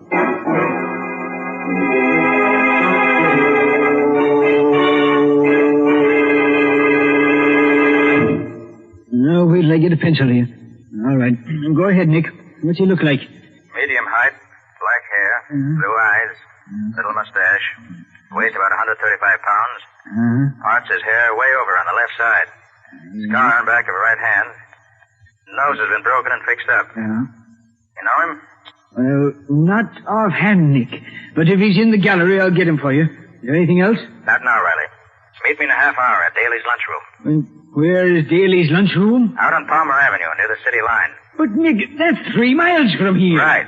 Daly's is far enough out so that nobody's going to bother us. I'll meet you there in half an hour. Okay, Nick, okay. I'll be there. I don't know. Sometimes I can't figure that guy Carter out at all.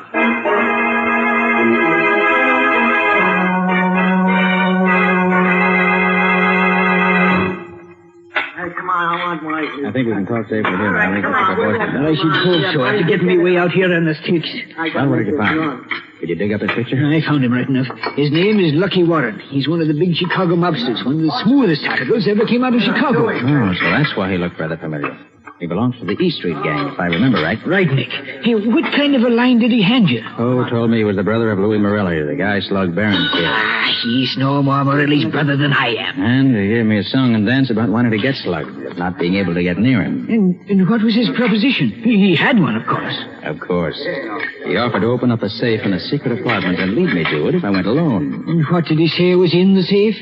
The address at which we could find Barron for the next 2 days. That's a hot one. What a phony setup that is. Why, that's nothing but a murder trap, Nick. Why, when you walked into that room, you'd be riddled with bullets like a sieve. You may be right, Charlie. Maybe you're right. Maybe I'd never get any further than the door of the room. But on the other hand, we've been chasing Barron for 3 years now. If we should have him cornered... Cornered me, aye. He's setting a trap to corner you. You can't be sure, Riley. It might work out. Work out? Nick, I've fought with you many a time in the past, and if the Lord spares me, we'll fight together many a time in years to come. But I think too much of you to see you walk into a house where you can't live 5 minutes. 5 minutes. I could only be sure that I could live for 5 minutes after I walked in. Nick, is there anything the matter with you? Are you nuts or something? No, Riley, I think not. I think I have an idea. It might work. And it might not. And you might live and you might not. Now, don't you see, Riley? That's true even if I don't walk into this trap of his. If he doesn't get me one way, he'll get me another. My only chance to stay alive is to get him first. And this plan of mine may be the answer. Nick, you know you can't. Hold your tongue, Riley, and listen while I tell you my idea, because I'm going to need your cooperation as I never needed it before. Now, here it is.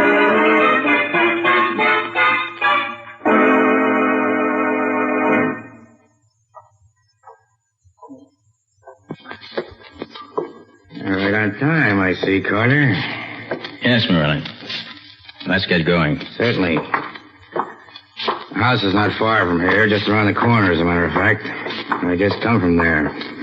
The door to the basement is open, and the safe is in one of the upstairs rooms. And you think there'll be nobody there for at least 2 hours? For between 2 and 3 hours, the house will be deserted. And you're going to show me the room where the safe is? I've done all I'm going to do. The door is open, and the safe is open. The rest is up to you. I hope your information's correct. I shouldn't like to be caught in a strange house rifling the safe. That's the least of your worries. That is, catching Slug Barron is much more important, isn't it? Oh, yes, of course. Here. This is the house. It's all red brick. Number 42. Doesn't look very inviting, does it? Gone already, huh? Didn't take you long to leave, did it? You're on your own now.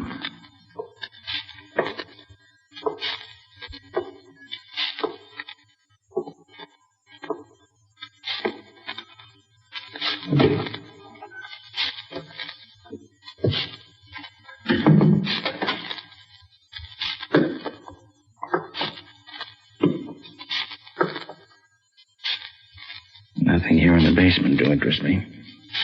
Yeah, glad I thought to put new batteries in this flashlight tonight.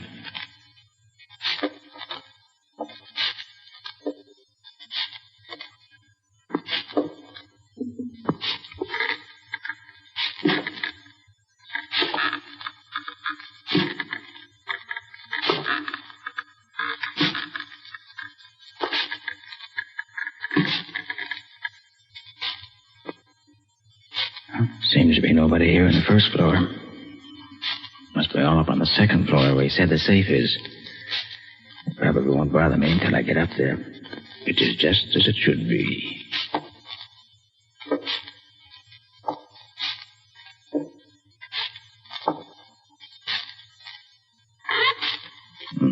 Must be in the living room. Still furnished. Been a long time since anyone lived here. This'll do well enough for what I want. Have a cigarette, Nick? Oh, yes, thanks. Have another cigarette, Nick? Why, yes, thanks. Won't you have another cigarette, Nick? Why, yes, thanks, I will. Now. Sounds as if they're getting nervous upstairs. Don't worry, friend. I'll be up in just...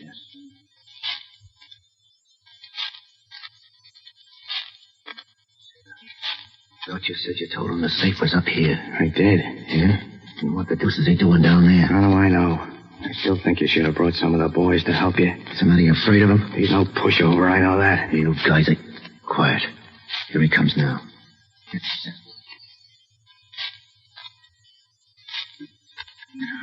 These are the creakiest stairs I ever heard.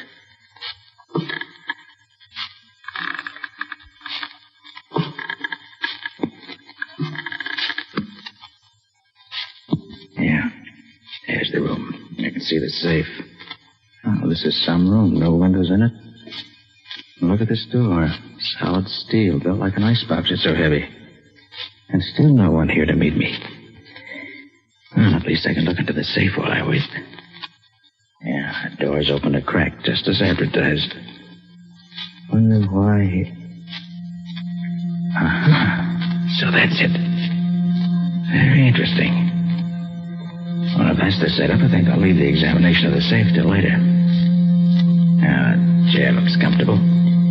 I'll wait for my host there, with my gun in hand, just in case. Now, let's see. It's been just 4 minutes since I came up from downstairs. If I can hold out here another 2 minutes at least before they... No. So you've come to welcome me at last, have you? Well, Nick Carter, it's been some little time since we saw each other. Formally. It's hardly my fault, Slug. I've done my best to find you any number of times in the past year or more. Slug, let me take a shot. Oh, yes, of course. You're here, too. Have you managed to avenge your brother yet, Mr. Lucky Warren? How the devil are you? Quiet, Lucky. Come in and close the door. Don't forget you're only a guest at this party. Look, Slug, let's get this over with. Fooling around with Nick Carter is dynamite. I don't really see why you should feel that way, Lucky. Nobody knows where I am, so nobody's going to interfere with you. You ain't telling us nothing, Carter. We made sure of that ourselves. We had 2 men shadow you from the nightclub to the lunchroom where you talked to Lieutenant Riley. We had 2 men shadow Riley back to headquarters. And 2 more follow you when you came here to meet Lucky. No, Carter. We're sure there ain't no cops following you this time. You've been to a great deal of trouble, Slug, seems to me, just to get me to walk into a death trap that was corny and as obvious as this one. Well, now that I'm here, what's going to happen? Carter, I've been waiting 3 years to take care of you, and I'm going to see that you get I see that you've cut the current off from the safe. If I hadn't heard the hum of the transformer a few minutes ago, I should probably have touched it and been knocked unconscious. Was that what you wanted? If you'd have touched that safe, you would have been dead. Oh. That's what happened to that headquarters cop they found on the third rail of the elevator last winter. I thought it didn't look right at the time. You got him to touch this safe and that electrocuted him. Then you dumped him in the third rail where they found him. Very clever, Slug. You're learning that a little late, ain't you, Carter? Too bad it didn't work with me. Now you've got to find some other way to get rid of me. Some less clever way. Are we going to stand around here all night chewing the rag, or are we going to take care of this guy and now? Take it easy, Lucky. Now that we're all here together, there ain't no hurry. Carter ain't going nowhere. And with the door closed the way it is, this room is soundproof, isn't it? Lovely room for a murder. And it probably won't be the first time it's been used for that either. Let me take him, Slug.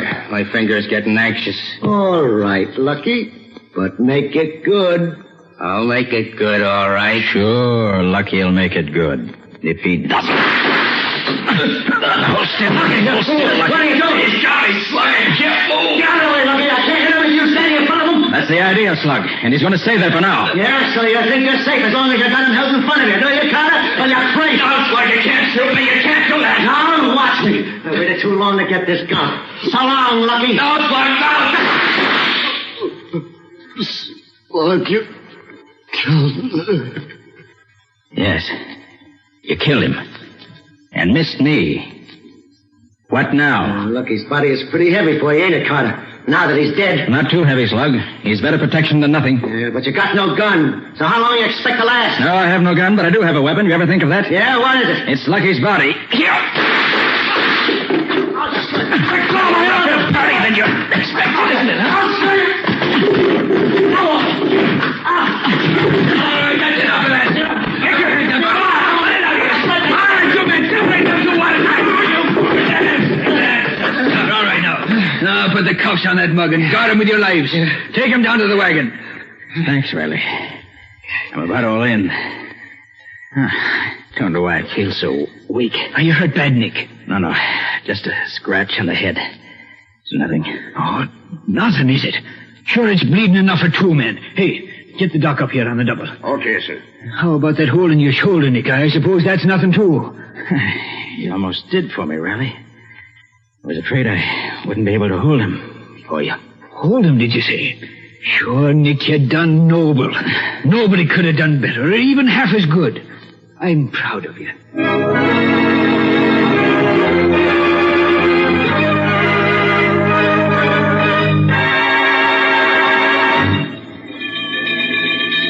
I brought this old hurry-up wagon because I thought we might need to use it as an ambulance or as a hearse. Are you feeling better, Nick? Oh, yes, Riley, thanks. Very much better.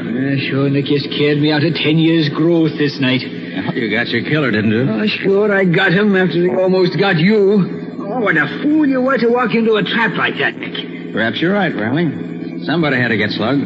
I hoped I'd be able to take care of myself once I got in the trap, and as it turned out, I was getting pretty weak from loss of blood. I'm darn glad that you didn't arrive any later than you did. You're a lucky guy, Carter.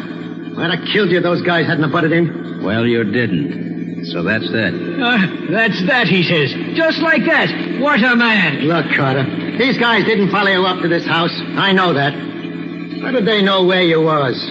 Curious, huh? All right, I'll tell you. When I was talking to Riley last evening, some fire engines went by. They gave me an idea. We knew that this house of yours had to be in this district somewhere. And we knew that around here, everybody's so afraid of fire, they'd report even a suspicion of one. So I had Riley wait with the fire chief at the nearest fire station for the alarm. When they got the alarm, they knew where I was. And they came running. When they got what alarm? The alarm one of your neighbors sent in when he saw the fire. What fire? I don't know nothing about no fire. It was a good fire, Slug, while it lasted. But the boys from the firehouse put it out as soon as they got there. Where was this fire? Well, Slug, it was like this. When I stopped in the living room on the first floor of your house tonight, I lighted 3 cigarettes. I put a pack of matches under the curtains in each of the 2 windows and laid a cigarette across each pack of matches so that it would burn for a couple of minutes before it set off the matches. Then I did the same with a 3rd cigarette and a 3rd pack of matches, putting them under some dry stuff I piled up under the desk. And when the matches went off, they set fire to the curtains and the other stuff and started a nice little conflagration. And within 2 minutes, somebody phoned in an alarm just as we figured they would. It was a grand scheme, and Nick here thought it up all by himself. Look, Mr. Brains, Why'd you just set fire to the house and not bother with all that trick stuff with the cigarettes and matches? Oh, if I'd done that, Slug, you and your pals would have smelled the smoke and beat it before we could stop you. But I figured that by having the fire start after you and I got together, you'd be too busy to notice it until it was too late. Of course, I wasn't there till it was all over, but judging by the results, that's exactly what happened. Yeah? It's too bad the house didn't burn down with you in it, Carter. That was one of the chances I had to take. But it was worth anything to get you out of circulation. Which will be just as soon as we can get the electric chair dusted off for you, Slug, me boy. Exactly. The murder trap you set for me turned out to be a death trap for you, which is certainly poetic justice.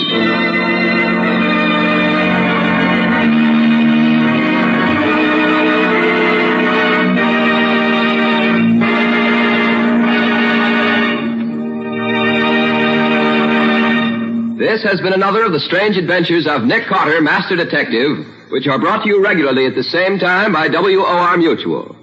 How about a little preview of next week's story, Nick? Well, next week I want to tell you about an adventure that we had in which Scubby was much more concerned than I was. Well, that isn't quite true, Mr. Scott. What Nick really means is that while he was doing the detective work that finally solved the case, Scubby was having the real adventure. You mean that in this case, the solution and the excitement were two different things? Well, yes. We were up against a hijacking gang that stopped at nothing. Scubby set out to help me by getting some information from the inside. But all he succeeded in doing was to get himself in a real man-sized jam. With Nick getting him out of it, of course. Oh, of course. Well, if it's exciting, I'll be around listening. You'll find it plenty exciting, I promise you. So until next week, so long. So long. So long to you both. In the strange adventure you have just heard, Nick Carter was impersonated by Lon Clark, Patsy by Helen Choate, Lieutenant Riley by Humphrey Davis. Original music was played by Lou White. The entire production was written and directed by Jock McGregor.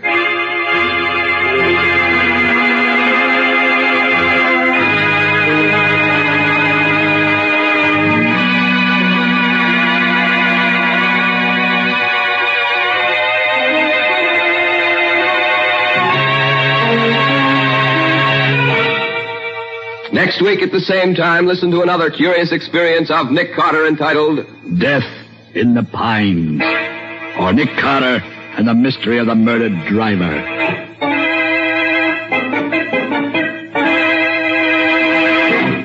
This story is a copyrighted feature of Street & Smith Publications, Incorporated. The Return of Nick Carter is produced in the studios of WOR and is broadcast over most of these stations every Saturday evening at 7 o'clock Eastern War Time. And don't forget that the adventures of Nick's adopted son, Chick Carter, are broadcast over most of these stations Mondays through Fridays at 5:30 p.m. Eastern War Time. This is Mutual. Welcome back. No wonder they created a series of spy novels based on this guy. I continue to be impressed by all of the nervy, death-defying things that Nick Carter does in nearly every episode of this show. And I'm also enjoying the series, and I'm not the only one. Tara comments in, I'm sorry to hear such bad reviews for Nick Carter. Tara writes over on Facebook, Nick Carter may not be one of my favorites, like Box 13, Nero Wolfe, The Abbotts, The Thin Man, Candy Manson, Let George Do It, and of course Sherlock Holmes. I still enjoy the flavor of it. I think the only one I didn't really love, I can't remember the name of it, but it was the one where the guy played the jazz band. That one was a little depressing for me personally. That was Pete Kelly's Blues. But she goes on to say, thanks to this podcast, I've discovered so many programs I never knew I would love. It's okay if I don't love them all. I also wanted to remind you in your preparation for The Saint to read some of the books by Leslie Charteris. I stumbled upon those several years ago without knowing what they were and loved them. I haven't seen a movie that could measure up to the fun of those stories along with their early vision of the That's What She Said jokes. Thanks for everything, and I'm looking forward to many more years of great detectives. Well, thanks so much for the tip, Tara.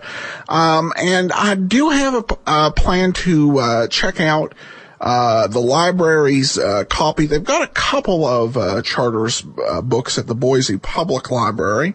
And we'll have to see how that one measures up. I know that when I was preparing for the Mr. Malone series, I read my library's copy of one of the later Malone books and didn't enjoy it and actually put through an interlibrary loan request. But I'll definitely be checking out what my library has and maybe looking for some others. I was actually planning on doing Michael Shane before The Saint, but then a ton of more Michael Shane episodes came up and would have messed up something I had coinciding with The Saint. So I've got several Michael Shane books to read through, but I definitely need to check out some of the Saint books. And I'm encouraged that they sound fun. They're not always, though usually they are, fun to read the books that these radio detectives come from. To my mind, the Mr. Malone books were not particularly pleasant to read, though I loved Leonidas Witherall, and I'm enjoying the Michael Shane books. So, all right, well, that will do it for today. We'll be back tomorrow with the final part of the Tears of Night Matter, and join us back here next Thursday for another episode of Nick Carter. Before we do get started, I want to encourage you, as you're making your holiday travel plans, remember to visit JohnnyDollarAir.com. It's a Priceline affiliate, so you get the advantages of going through Priceline.com, including to be able to save on hotels, rental cars, and airline tickets through published specials or by naming your own price. Plus, if you find a deal that works for you, you help to support the great detectives of old-time radio with no additional cost to you. So remember, JohnnyDollarAir.com. Now it's time for us to go ahead and take a listen to The Tears of Night Matter, Part 5, and coming up after the show, in our brief commentary, will be the next installment of Carter Brown. From Hollywood, it's time now for Johnny Dollar. Good morning, darling. Hello. We should get married today. Is your name Teddy Davis? What? Who is this? Where's Elise? My name's Johnny Dollar. I'm in her apartment. What? Hey, what? Now listen to me. I'm an insurance investigator, and there've been a couple of murders here. Murders? In Elise's apartment? She's going to need you and all the help she can get to bring her out of it. Mostly you. I've called homicide, and they're on their way, and it might be pretty rough for her. I'll be right over.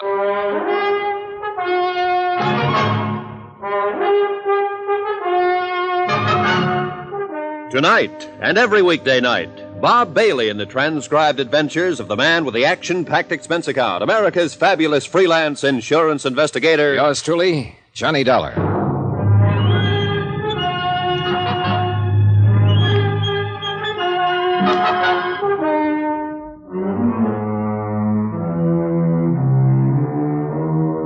Expense account submitted by Special Investigator Johnny Dollar to the Universal Adjustment Bureau, Hartford, Connecticut. The following is an accounting of expenditures during my investigation of the Tears of Night matter. It was a long morning, and a lieutenant of police thought I was crazy when he met me in the apartment with two dead men and the hysterical woman. My face was bruised and black and blue from the beating the dead men had handed me the night before. The lieutenant, his name was Brady, had a time getting hold of Hillary Fuchs to back up my story. But Teddy Davis was a different matter. He showed up with a doctor and lawyer.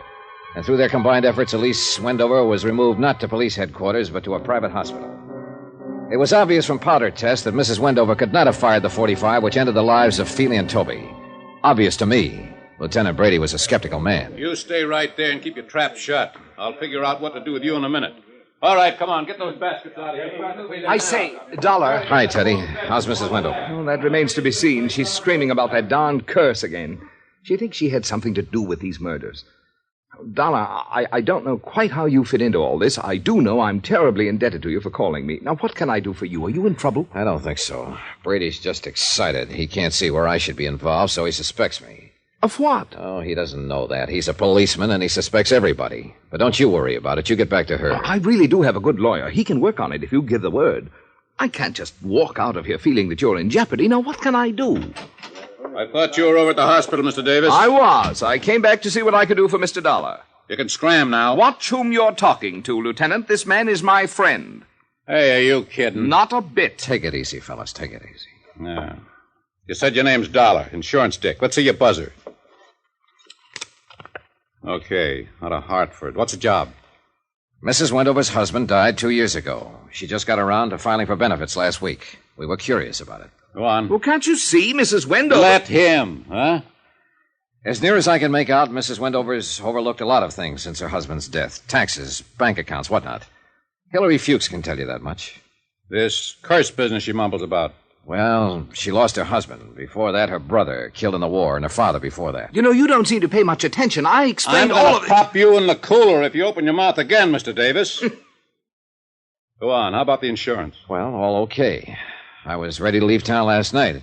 As a matter of fact, I'd called for a plane from Fuchs' office. When a man named Scanlon came in, mistook me for Fuchs, and said Sam Costigan wanted to see me. Costigan's got a gambling place on the other side. Yeah, we know about it. Go on. Well, Costigan gave me a necklace, the Tears of Night. Said it belonged to Mrs. Wendover. He asked me to bring it back to her. Said she'd pawned it at the roulette table. When I got here, Mrs. Wendover was wearing the Tears of Night, or something that looked just like it. Well, I was curious. I looked up the jeweler who had made it, a man named Mortuus. He said I was carrying the real thing. When I left his place, a couple of men from Costigan's place followed me. Who? Those two who were killed, Feely and Toby. They caught up with me outside of this apartment house and tried to shake me down for the necklace. But I'd mailed it to myself at my hotel. So they worked me over and left me there. When I came to earlier this morning, I came up here and found Mrs. Wendover sitting here in a state of shock. The two stiffs in her room. That's it? Yeah, Brady, that's it. How long you been an insurance dick? 14 years. You bonded? Yes. Okay. Are you going to let him go, or aren't you? Shut up. Shut up, and I'll tell you both what I'm up against here. I know Mrs. Wendover couldn't have had anything to do with the killings. I know you, Dollar, couldn't either. Then go out and find who killed those two men. Those two and the other one. Huh? Costigan was gunned down a couple of hours ago.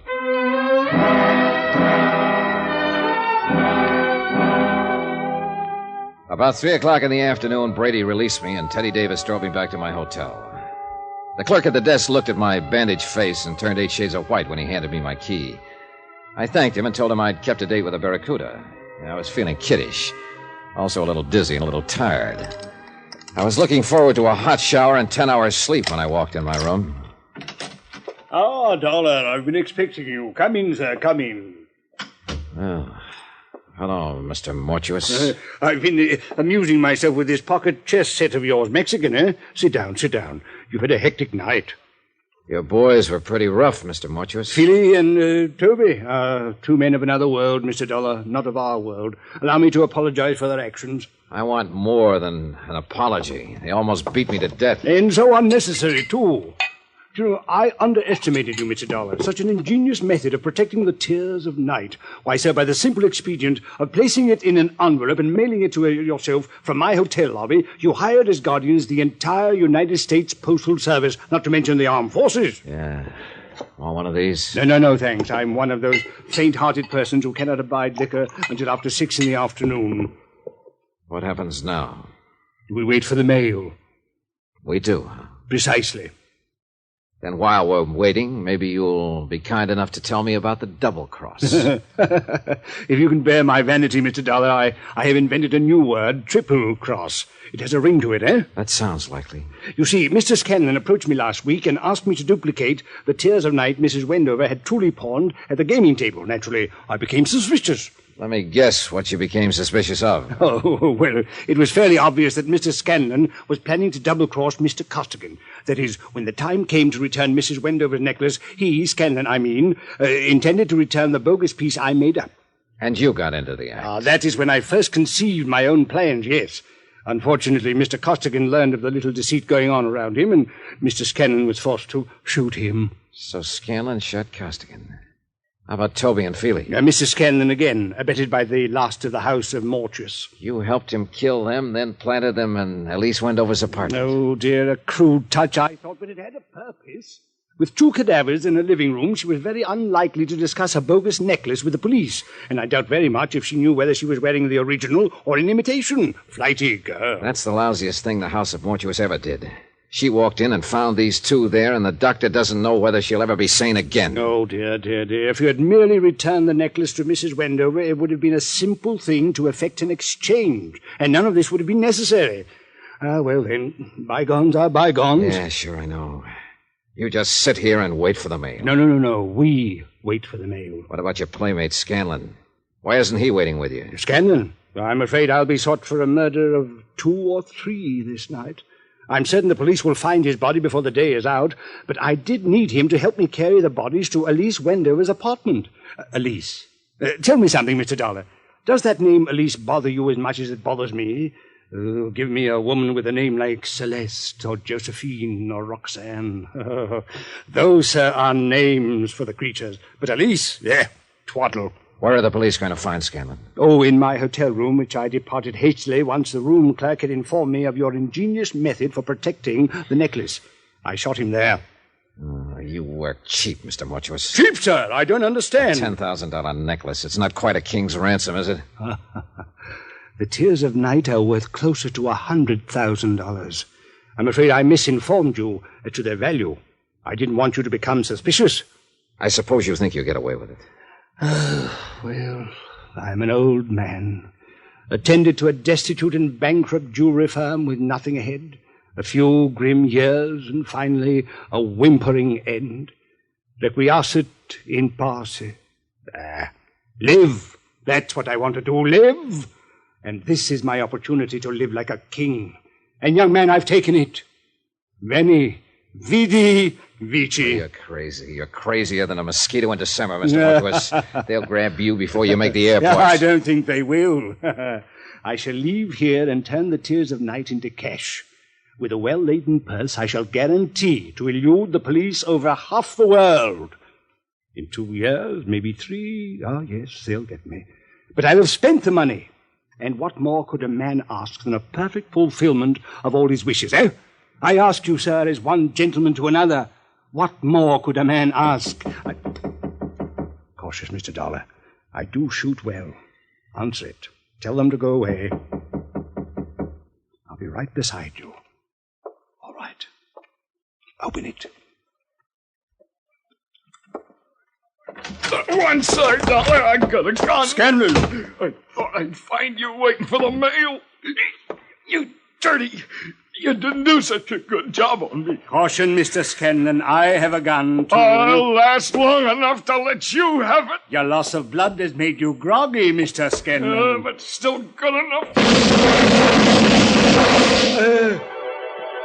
Scanlon rolled over and lay still. Mortuus kind of grunted and leaned back against the wall. He had a pained look on his face. Mr. Dollar. Mr. Dollar. I do believe I've been shot. I'll need a little assistance. I can't seem to hold my feet, sir. I can't seem to hold my feet. Lie still. It was an awkward plan at best, eh? De mortuis nil nisi bonum, Donna. Or if your Latin still escapes you, speak well of the dead.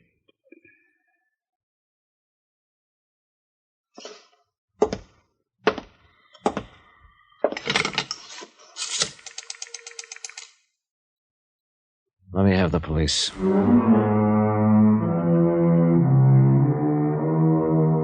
Expense account. Well, expense account total. $405.16. Details? Mrs. Wendover will recover. Remarks. I'll stand for the last 2 days of expense myself. I didn't have any business sticking my nose in the jewelry end of it. But if you make me pay for them, don't ever try to hire me again. Yours truly, Johnny Dollar.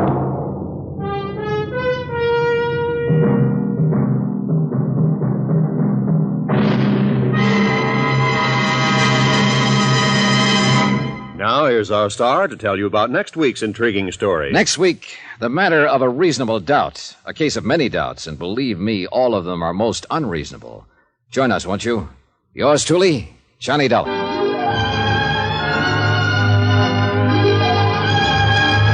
Yours truly, Johnny Dollar, starring Bob Bailey, is transcribed in Hollywood. Written by John Dawson, it is produced and directed by Jack Johnstone.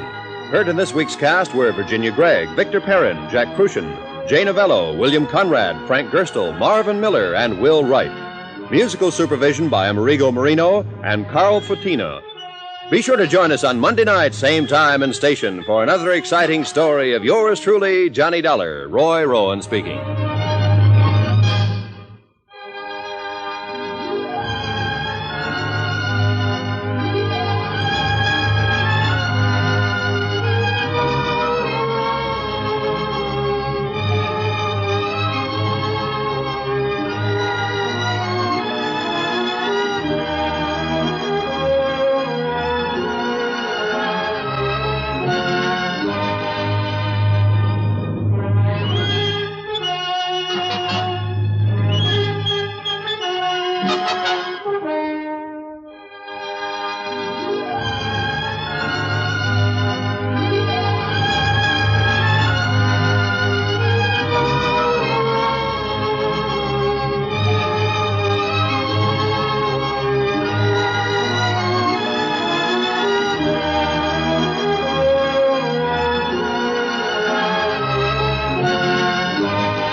Welcome back.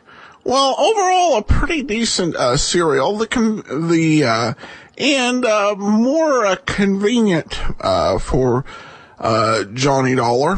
But overall, it was a good crime story. This was actually adapted from two separate half-hour mystery programs.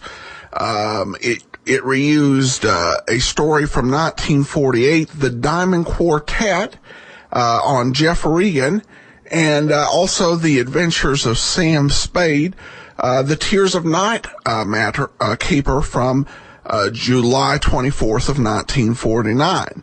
I think it's a pretty reliable thing if there's a real serious beating of the detective. It was adapted from Sam Spade. I mean, not from Sam Spade, but from Jeff Regan, because they did those pretty prodigiously on that show. All right, folks, let's go ahead and get into our next show as we continue on with Belladonna Was Poison from the Carter Brown Mysteries.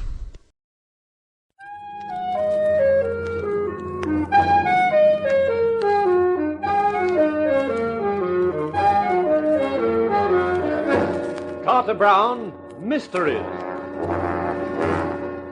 Adventures in excitement and suspense, based on the best-selling novels by the slick storytelling sensation, Carter Brown.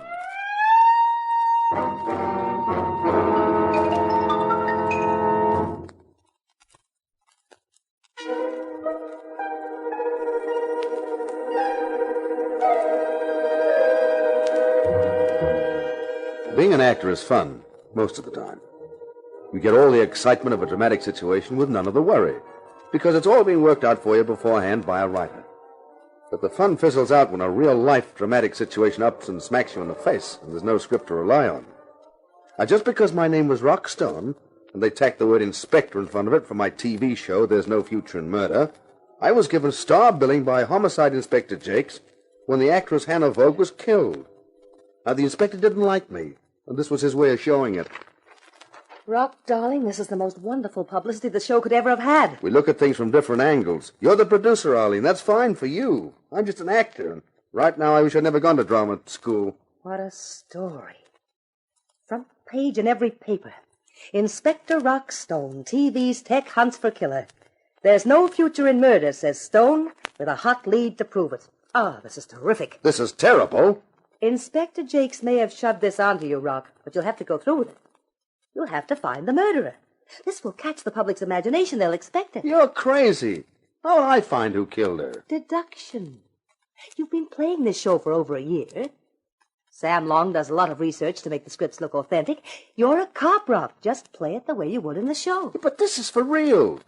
Supposing I did find the murderer. That would be wonderful. Except that the murderer mightn't have the same script as I have. He might rewrite it with me as the corpse. Let's worry about that when you've found him. Come on, Rock, give. Start deducting. Well, okay, I guess I can try. Now, Hannah Vogue was to be on next week's show. You auditioned her for it, right? Correct, Inspector Stone. Well, how did you find her? Did she come from a casting agency? No, as a matter of fact, Sam introduced her to me. He said she'd had some theater experience and needed a break. It was only a small part, and she had the looks for it, so I gave it to her. Sam Long. Hey, maybe we're starting to get someplace. There you are. You see how easy this deduction is once you get going? Yeah. Where would I find Sam at this time of the day? No, that's easy. Harry's bar. Let's go.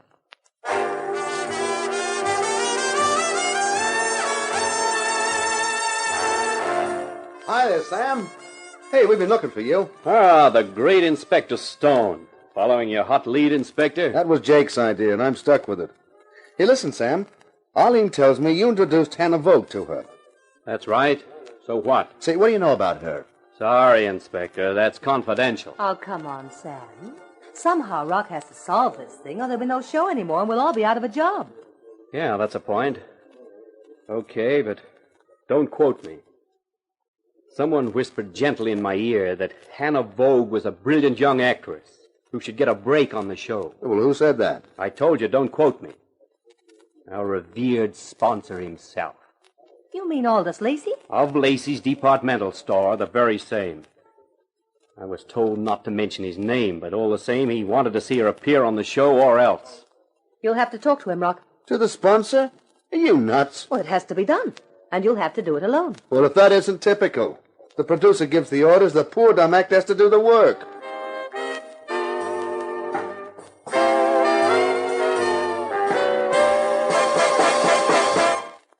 Come in, Stone, come in. Glad you called. I was just going to leave a message at the studio that I wanted to see you. Oh?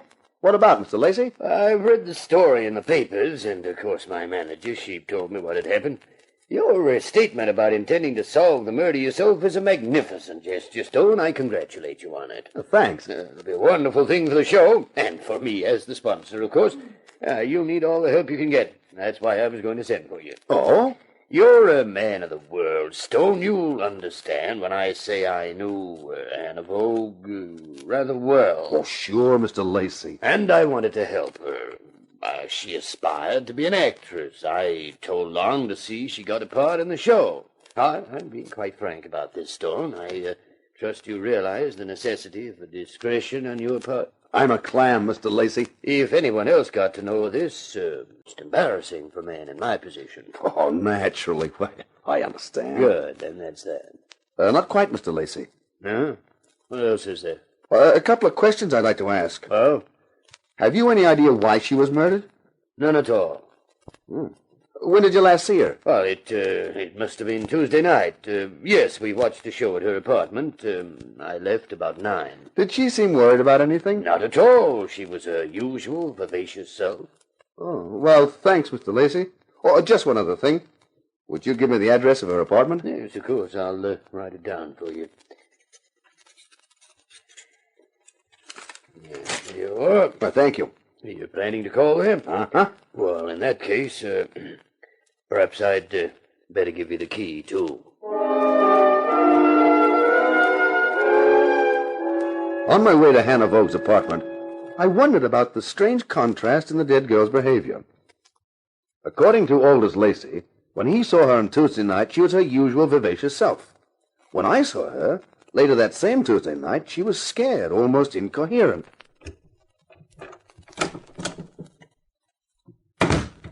I stood inside her apartment and looked around. It was really quite a layout. Obviously, any girl under Aldous Lacey's protection had nothing but the best. I stepped over to the door of the bedroom. Well. An inhabitant. And what an interesting inhabitant. Who are you? How did you get in here? With this key? Hey, how did you? This is Hannah Vogue's apartment. I'm a friend of Hannah's. She invited me to stay here. I only arrived yesterday. Did you know she'd been murdered? Yes, the police were here today asking questions. I answered them all. And now here I am answering more from someone I don't even know. Well, we can remedy that. My name's Stone. Rock Stone. The television star? The man who's made all the headlines and who's going to track down Hannah's murderer? That's right. Mr. Stone, I think you're wonderful. You do? I certainly do. And I'd like to help you find the killer. Well, that's very kind of you, Mr. I'm Lois Shaw. Oh, nice to know you, Lois. It'll be even nicer once we're working closer together. Huh? Well, you're going to let me help you in your search for the murder, aren't you? If you get as close as that, you won't be helping. You'll be hindering. But it'd be fun, wouldn't it? I'm not interested in fun right now. I got too much else on my mind. Anyway, how can you help me? I could give you a tip. Such as? Ask your producer, Arlene Malden, about her sister, Kathy. I never knew she had a sister, Kathy. Kathy died. Ask Miss Malden how. I left the luscious Lois puzzling over her cryptic reference to Kathy Malden's death and headed for Harry's bar, where I expected to find Arlene and Sam still waiting for me. But there was a message that they'd gone to the studio. When I arrived there, I found I'd forgotten about the conference for the next program of There's No Future in Murder. We've got the scripts. All we've got to do is check through them in case anyone has any bright ideas. Then I can go ahead with the casting. I have to get someone else to play the murdered girl, of course. Hey, hold it a minute, Arlene. What is it, Gruff?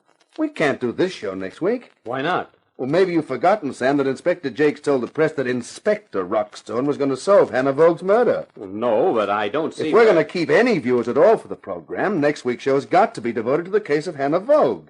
In the next show, Inspector Rockstone has to reveal the murderer's identity. Hey, that's a colossal idea. Here, give me the details and I'll start work on the script right away. I haven't any details. What are you talking about? The show will have to be played without a script. It'll have to be an impromptu job. We'll have to play it by ear. What? Yeah, that's right. Aren't you overlooking one minor point? You have no more idea right now who killed her than I have, or Inspector Jakes has. Well, that doesn't matter. We do the show just as it happened. We can get photographs to use from the newspaper boys. We'll make sure everyone concerned appears in front of the cameras. Even if we don't find who the murderer is, then we've still got a so-called finish. Ladies and gentlemen, you have just seen the actual events which took place. You have seen and heard everyone connected with the girl, Hannah Vogue, who was poisoned. One of them may be her murderer. Who is your choice? Hey, can you imagine what that will get us? Yes, about $3 million worth of libel suits. My bet is it'll get us the murderer. Hey, imagine the strain of appearing in front of the cameras knowing 1 million people are watching you. How easy it would be to make one small slip of the tongue, one small fatal slip, that reveals you as the murderer. People will just refuse to appear on the show, that's all, including the murderer. No, they wouldn't dare. Look, imagine the question mark in people's minds if someone refuses to cooperate. It'd practically brand them as the murderer right away. Yeah, he's right, Arlene. He's really got an idea there.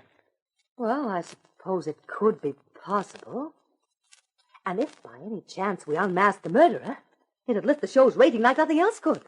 Well, it looks like you two don't need me anymore. Since I haven't any script to write, I might as well gravitate back to Harry. You can catch me there if you want me. So long, Sam. Listen, Rock, do you know any more than you're telling?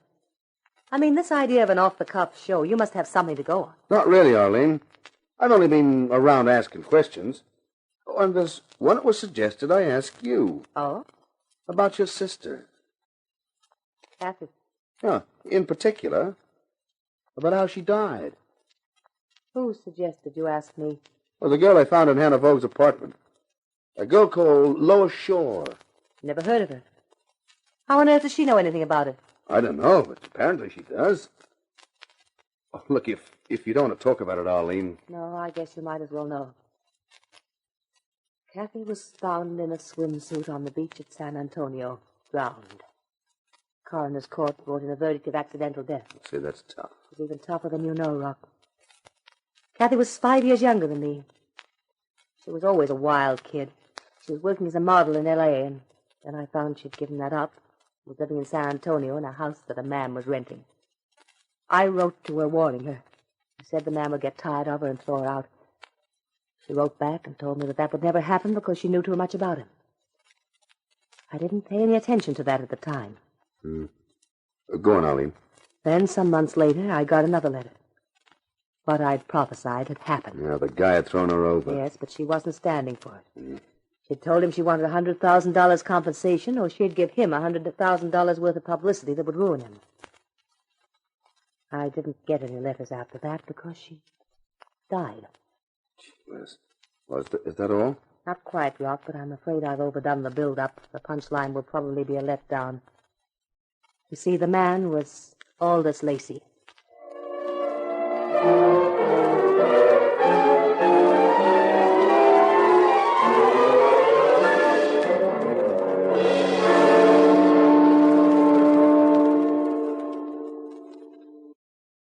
Welcome back. Well, the suspects are multiplying, and we'll have to see what next week's turn is, so be sure and listen next Friday for another episode of Carter Brown. And we'll be back on Monday with a brand new Johnny Dollar serial. Before we do get started, I want to let you know today's show is brought to you by the support of our listeners. Thanks so much for your support.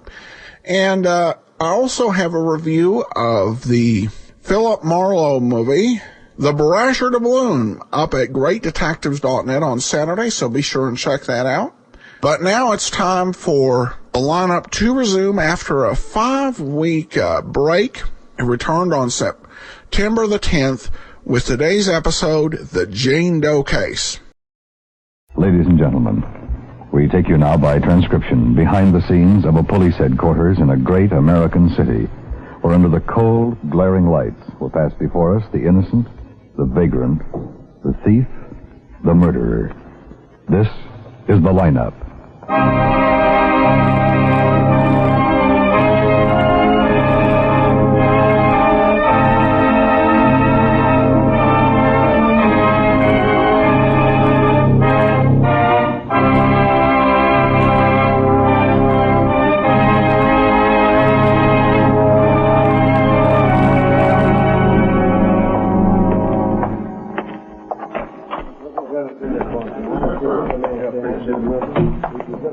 We can sit right here, Mrs. James.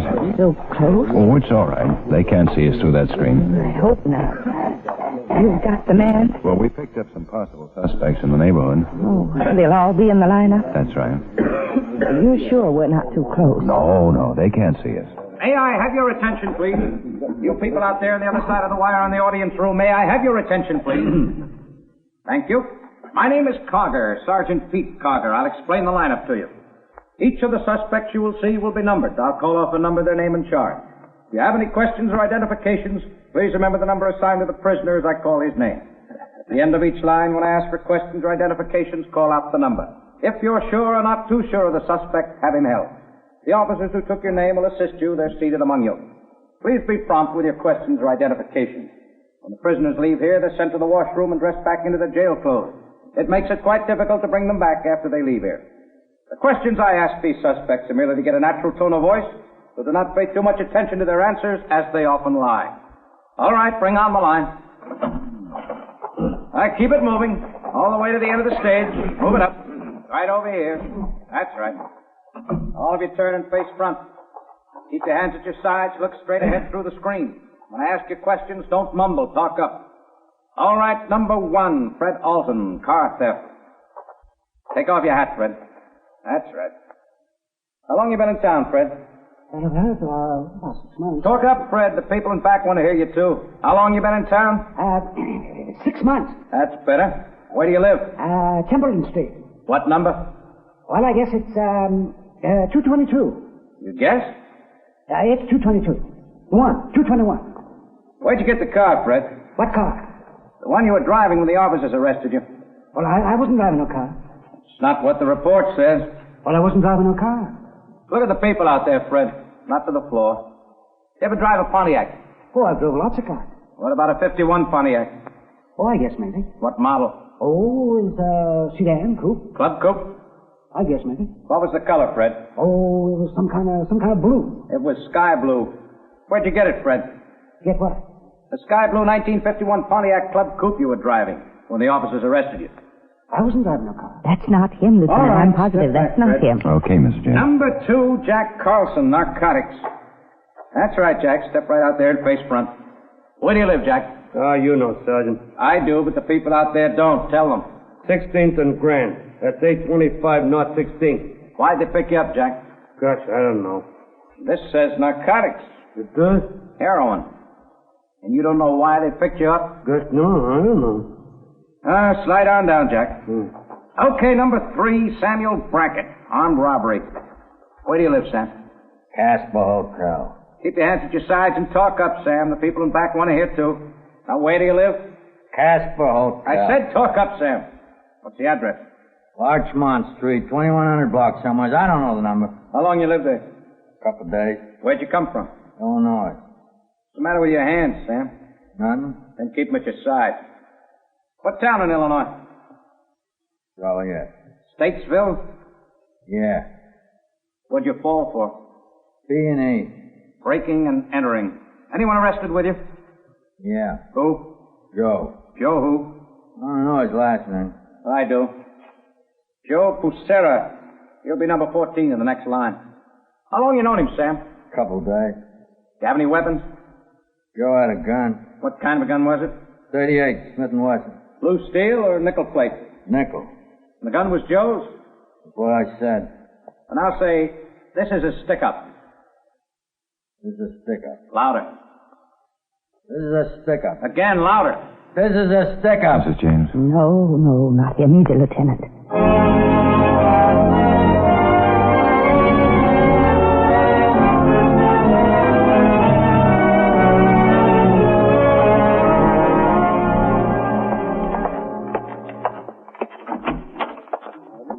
Come in, Pete. Well, any luck, then? Oh, how can you have luck? A girl gets herself beaten to death in Ludlow Park in the middle of the night. No identification, no murder weapon, no witnesses. Yeah. Hey, coffee smells good. Now, help yourself. No, I guess not. It's too hot. What about that Mrs. James? Oh, just a long shot. She thought she saw a man drive a 40 or 41 green Ford coupe away from the park about the time of the murder. Did you get a good look at him? Oh, it's too dark. What about the Ford? There's a pickup out on it. Must be 5,000 cars like it in town. Yeah. Missing persons? Nothing. You'd think somebody'd call in. A young girl like that, all that stuff in the papers. It's been 48 hours now. Yeah. I'm thirsty. Let's get a Coke. Sure. She was a good-looking kid, Pete, before somebody got to her. You figure the guy was a psycho? She was beat up pretty bad. What about robbery? Well, there wasn't any purse found. Yeah. Want one? Yeah, thanks. Thanks, too, I owe you. All right.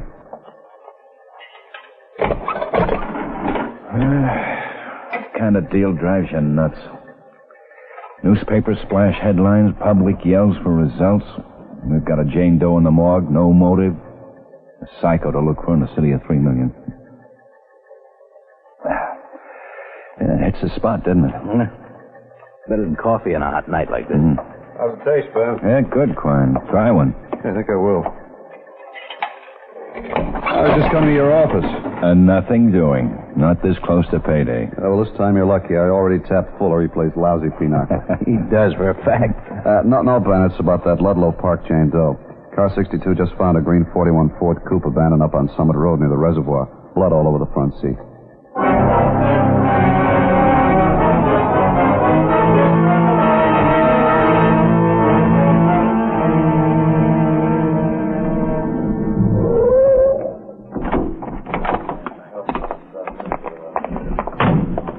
Fuller didn't waste any time getting here. Smart boy. Must be 20 degrees cooler here than at the crime lab. Hi, Lieutenant. How's it look, Fuller? Well, it could be the jalopy you're after, Lieutenant. There's dried blood on that front seat, all right? Take a look. Let's have the flash. Sure, here. No mistake about that. Well, I can't even be sure it's human, Ben, until I test back at the lab. Now, there's a gambler for you. What are the odds on how you test out for? It's very funny. What about prints? Yeah, we've dusted. Nothing. No registration slip, Ben. There's no plates either. Anybody call in on the motor and serial numbers? Crockett's checking now. No, I'll see how he's making out. The car's clean the rest of the way, too. The glove compartment, the rear deck, under and behind the seats. Regular spring house cleaning, huh? Yeah, only somebody got messy about that front seat. Yeah. Think it's the buggy you're looking for? Well, it could be. Could have killed her in the car, tossed the body out in the park, and driven up here. Car's been here a couple of days. Guessing? Well, look at the weeds in the tire tracks. Oh, they tell you, huh? More gardening and less pinoculum, they tell you, too. I make more money at pinochle. Well, that's not what Quine says. Lucky stiff. He must have been carrying a horseshoe around. Oh, we got a registration in the car, Ben. Oh, what is it? Mary Chambers, 811 Agar Street. Want to run over? It's too early to go to bed.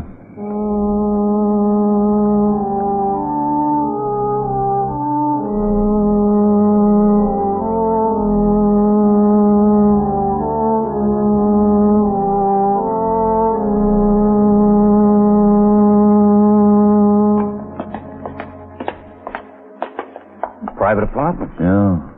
Duplex. Is her name on the bell there?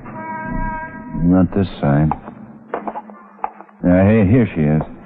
Mary Chambers, Sandra Owen. I wonder if they're both still alive. It's still plenty hot. Yeah. I'll ring again. Sure.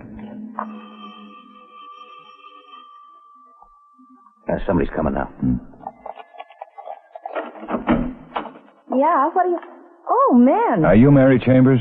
Mary, you want to see her? Yes, is she in? No, I'm Sandra, her roommate. Maybe I can help her. Oh, maybe you can, Miss Owen. We're police officers. Cops? That's right. Can we come in, please? Well, what do you want? We'd just like to ask you a few questions. Well, sure. Thanks. You'll have to excuse how I look. I was washing my hair. Sit down. Oh, that's all right, Miss Owen. What's the matter? Is Mary in trouble? Oh, we're not sure. Tell me, does she own a 41 Ford Coupe Green? Yeah, that's right. I think it's a 41. She didn't run over anybody or something, did she? Nothing like that. I didn't figure she would. Mary's a good driver. Say, my hair is pretty wet. You mind if I dry it while we're talking? No, go right ahead. I hate to walk around with wet hair. It makes me look a fright. What about Mary? When did you see her last, Miss Owen? Well, let's see. Must be not before last. She's been missing since then? Missing? What makes you think she's missing? You said you hadn't seen her for 2 nights. Sure. I was out of town on location for Capricorn Productions. I was in pictures, you know. I thought maybe you were. Sure, most people can tell just by looking at me. No. So you haven't seen Mary since you came back? Or seen the city papers? No, but why all the questions? If the kid's in trouble, tell me. Is that her picture on the radio? Yeah, that's her. What do you think, Ben? Kind of glamorous. Hard to tell. For Pete's sake, officer, spell it, will you? What's going on? What's with Mary? Well, I'm sorry, Miss Owen, but I'm afraid Mary Chambers might be dead. Dead? Murdered. You're kidding. Aren't you kidding? Would you mind coming down to the morgue with us? Make a possible identification? Oh, sure. Sure, I'll go. Wait here a second. I'll get some clothes on. No hurry.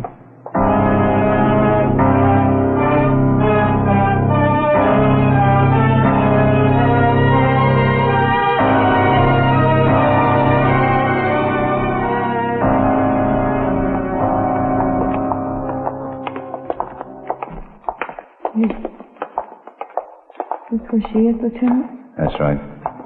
This is the first time I've ever been in a place like this. I kind of hate to. I'm sorry.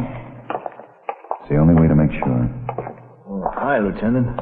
Which one tonight? Jane Doe number 1, George. The Ludlow Park girl, huh? Right here. We might be kind of rough on the lady, Lieutenant. You saw her? Yeah. Now pull it back. Sure. Can you see her, Miss Owen? Not too well. Better step closer.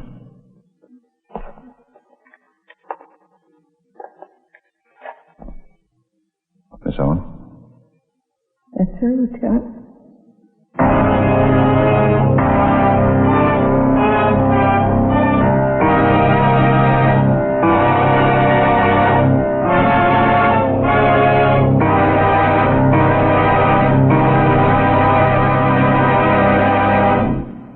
Jack Benny's back in town. And that means, of course, the whole delightful Jack Benny gang's back on CBS Radio Sunday nights.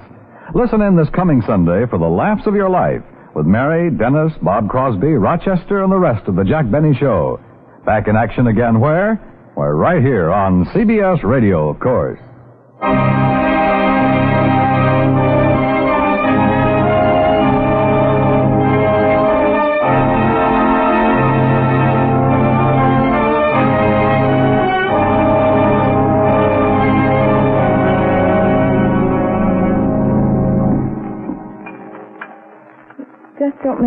sense, Lieutenant.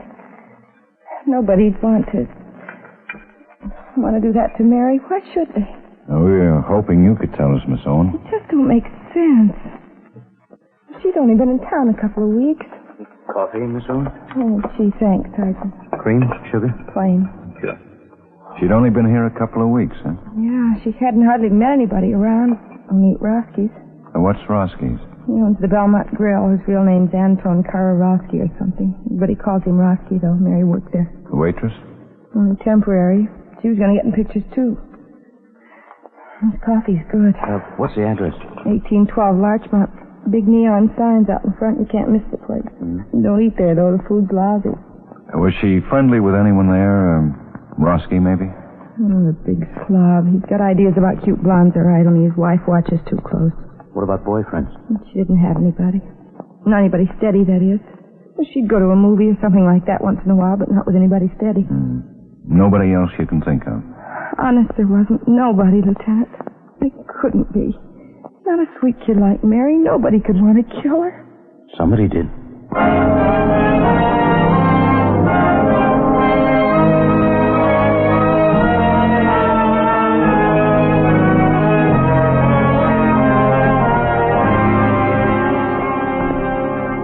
Why you guys always pick a lousy time to ask questions? Your place isn't busy, Roski? Who's talking busy? My wife's around. She gets ideas. She got any about you and Mary Chambers? Like she's got with every waitress. Nothing more? Look, I'll tell you like that. In this business, you got to have waitresses. Good lookers. Sexy, you understand? Only with my wife, it don't pay. Everything I got to do with women is poison. What does she want? I should run a men's room concession? Let's get back to Mary Chambers. What's to get back to? All I know is like that. She worked here a couple weeks. Up no more, and that's all. That's a pretty good reason. I guess she beat her brutal, like paper said. Worse. What kind of beat her to death brutal like that? What about your customers, Roski? Notice anybody making a particular play for her? Look, I'll explain you like that. With pretty girls like I got, usual, the customers, they try. What they got to lose? Only with Mary wasn't nobody getting even first base. You sure? My wife could tell you. Please, don't ask her. The ideas that woman gets. Even the redhead she was suspecting. Oh, redhead, another waitress? Who said waitress? A tall, thin, redhead guy eats in here 2-3 couple times a week. Always, the $1.10 special he gets. Never says nothing, only he eats and he gets out. So what makes her think he's crazy in the head? That's what she thought? I told you she gets ideas. Says he was always watching Mary like he was hungry or something. Ideas. Sure he was hungry. Why else he would be here? Was he here the last night Mary worked for you? Mister, what do I do? Do I keep a time clock on customers? He's been in the last week a couple times. Maybe that night, maybe not. Does he live around here? Who's interested where he lives, as long as he eats here. But I don't think you're looking for him. All he ever said to Mary was, give more butter. Maybe he'll say a little more to us. You want maybe to plant some cops in here to see if that guy shows up again? Okay with you? What should I do? Say no? Only they better be plenty hungry. If they don't eat nothing, my wife will throw them out.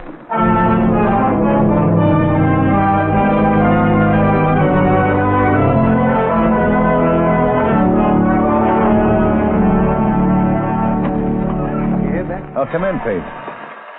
Hey, you're a little late. I had to stop at the drugstore. Stomach again? Yeah. Lucky you didn't have any of Roski's apple pie. I had the huckleberry yesterday. Oh. 5 days of that food. They say a cop's feet take a beating. Who's down there now? Quine and Burton. We'll keep the steak out another 24 hours, then we have to figure he won't show up there again. If he ever ate that apple pie, he won't. Yeah. Well, nothing doing here either. Yeah, what's this? Registered SDs. Got him from Doc Gerson's office. Oh, what's he say? Killer figures to be a psycho, all right. Probably a deviant. Only there's not a tall, thin, red-headed man in the bunch. He's not in the neighborhood either. We checked 7 blocks in all directions from the restaurant. How can there be a hunk of territory that big without a red-headed man living in it? Beats me. Well, maybe he dyed his hair. All I know is if we have to get this guy before... Guthrie. Quiet down. Your man just came in.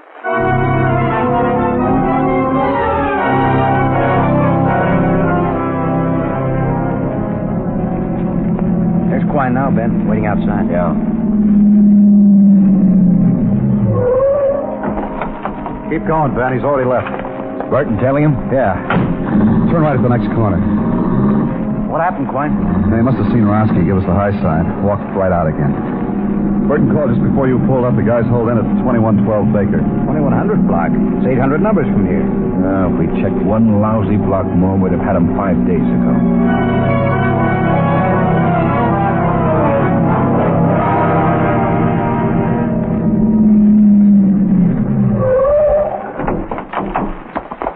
Where'd Burton call from? Landlady's apartment. He must still be in there. Yeah, cover the back door, Quine. We'll go in. In back, Quine. Right. There, Ben, down the hallway. Yeah, it's Burton. Where is he, Bert? Back way. Kitchen. Got a belly gun. Quine and I'll take him. He's psycho, Ben.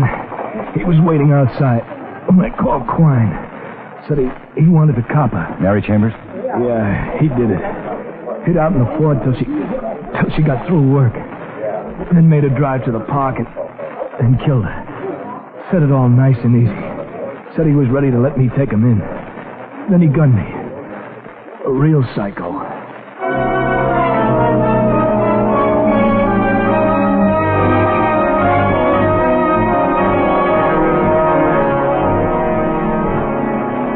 He ducked in here somewhere, Ben. Yeah, we'll find him. Sure knew the neighborhood all right. Never saw so many backyards and alleys in my life. Couldn't get a clean shot anywhere. It's going to be tougher here. All these kids around. He must have figured that. Yeah, we should spot him. Tall, redhead like that. Hey, look at that ride. Rocket ships. Sure keep the kids up to date. They're really going for it, too. Yeah, I wouldn't mind having a piece of that. Hey, there he is. Where, Ben? Ferris wheel. Yeah, you see him? Yeah, he's running the thing. He must work here. Uh-huh. Guns down, a cop knows we're tailing him, and he comes to work. How do you figure that? Well, what I'm trying to figure out is how to take him before he starts gunning down a few kids. Well, we can't clear the place. No. Might be all he needs to start triggering. No, we can't take the chance. Well, his landlady would. Said he was a nice, sweet young man. Always paid his rent on time. Thinks we're making a mistake. His name's Emmett Foley. We can't rush him. No. Where he's standing, operating that hand lever, there's fences on both sides. We'd have to come straight at him. No place to get a clean shot at him, either. One wild slugger hit a half a dozen people. Hey, what's that thing in back of him? Part of the tunnel for the kids' train that runs around? Yeah, it's a streamliner with real smoke. No opening directly in back of him, though. We'd have to break from the closest end of the tunnel, 15, 20 feet in the open. He'd spot us, sure. And maybe not if he was busy out in front. I'll give you and Quine 4 minutes to get back there. Then I'll start talking to him. What about Captain Waldo? That's too risky waiting. You can't figure a mind like that. No telling when he's liable to open up with that gun. Okay. I always did want to ride on one of those trains.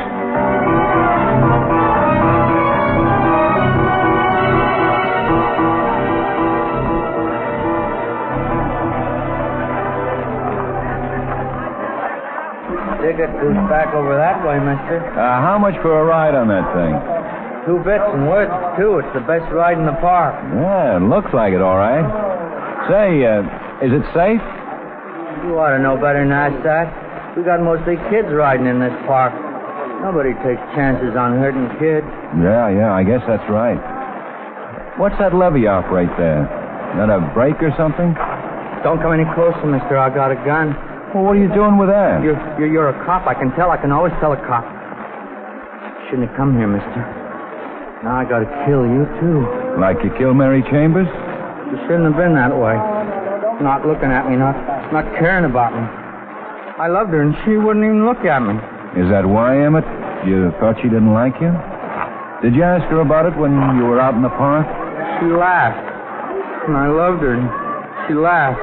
And the tire iron was right there, and there wasn't anything else I could do. You shouldn't have laughed at me. You're right, Foley. That wasn't nice of her. It wasn't a bit nice of her to laugh at you. Stand still!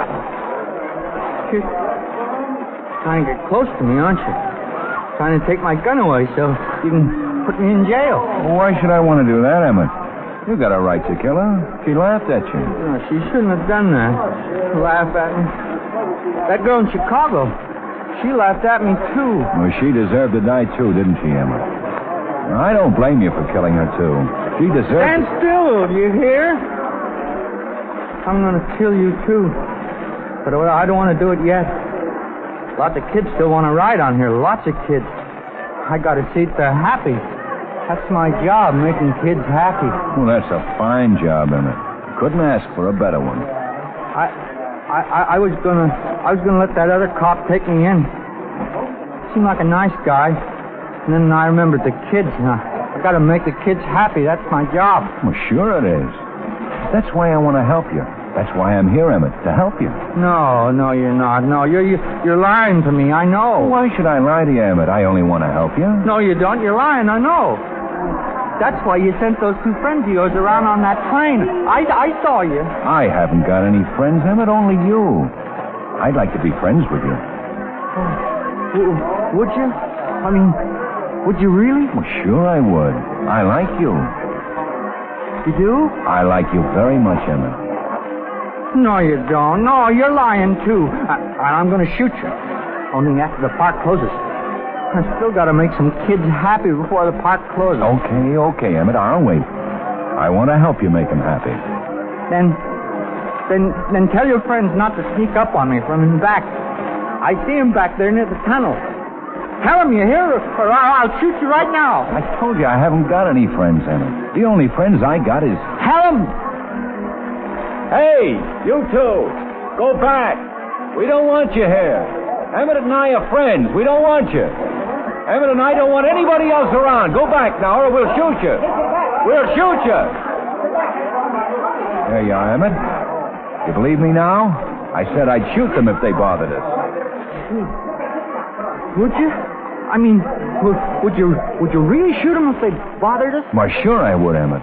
We gotta make those kids happy, don't we? Sure I'd shoot them. Oh, it's nice to find a friend. I don't have any. People don't like me. Girls especially. It's nice to find a friend. Well, I've been lonely too, Emmett. That's why I'm glad I met you. We can work together here, helping kids to be happy. How about that, Emmett? We'll work together. Yeah, that'd be nice.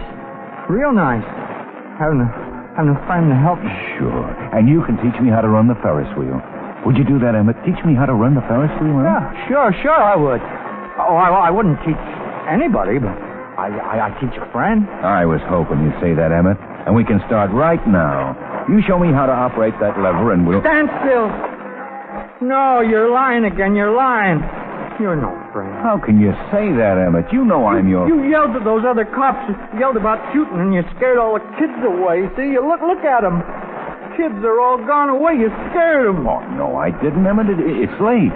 The park's going to close, and they're getting ready to go home. You don't like the kids. You don't like me. You spoiled everything. Now I got to shoot you for that. I got to shoot you, and this isn't closing time. You're making a mistake, Emmett. I'm your friend. No, you scared the kids. You don't like me either. Now I gotta kill you before closing, and I gotta kill you right now.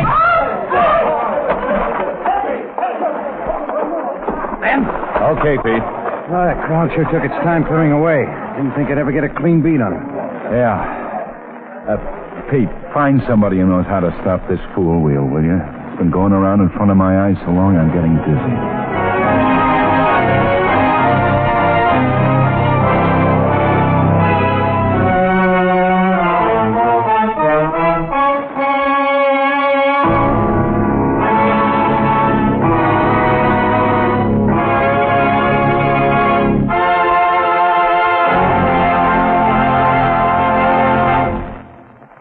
Lineup, starring Bill Johnstone as Lieutenant Ben Guthrie with Jack Moyles as Sergeant Pete Carger, was written by Sidney Marshall with music by Eddie Dunstetter. Featured in tonight's cast were Virginia Gregg, Howard McNear, Benny Rubin, Joseph Kearns, Hy Everback, and Peter Leeds. The lineup was transcribed in Hollywood by Jaime Del Valle.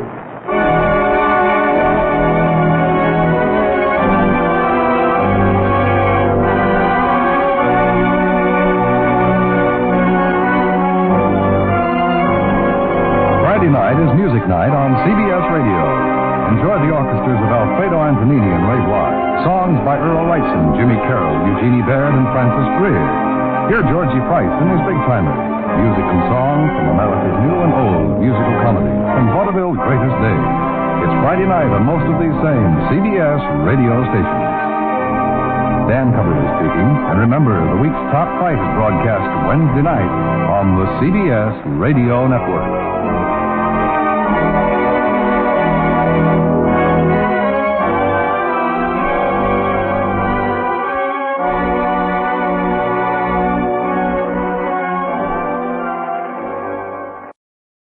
Welcome back. Well, it's been a long while since we heard William Johnstone's humoring a crazy person voice, but definitely needed here. I do have one sad note, and that is that actress Shirley Mitchell, famous for her roles on The Great Gildersleeve and Fibber, McGee and Molly, and then also over television on I Love Lucy, playing the role of Marion Strong, has passed away at the age of 94.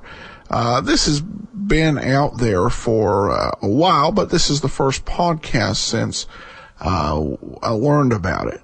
We will be honoring Shirley Mitchell next week, and I'll have more details about that on Monday. But really a reminder that the few remaining radio stars are quickly passing away. All right, well, we'll see you back on Monday with yours truly, Johnny Dollar. And then join us back here next Saturday for the lineup. In the meantime, send your comments to box13@greatdetectives.net. From Boise, Idaho, this is your host, Adam Graham, signing off.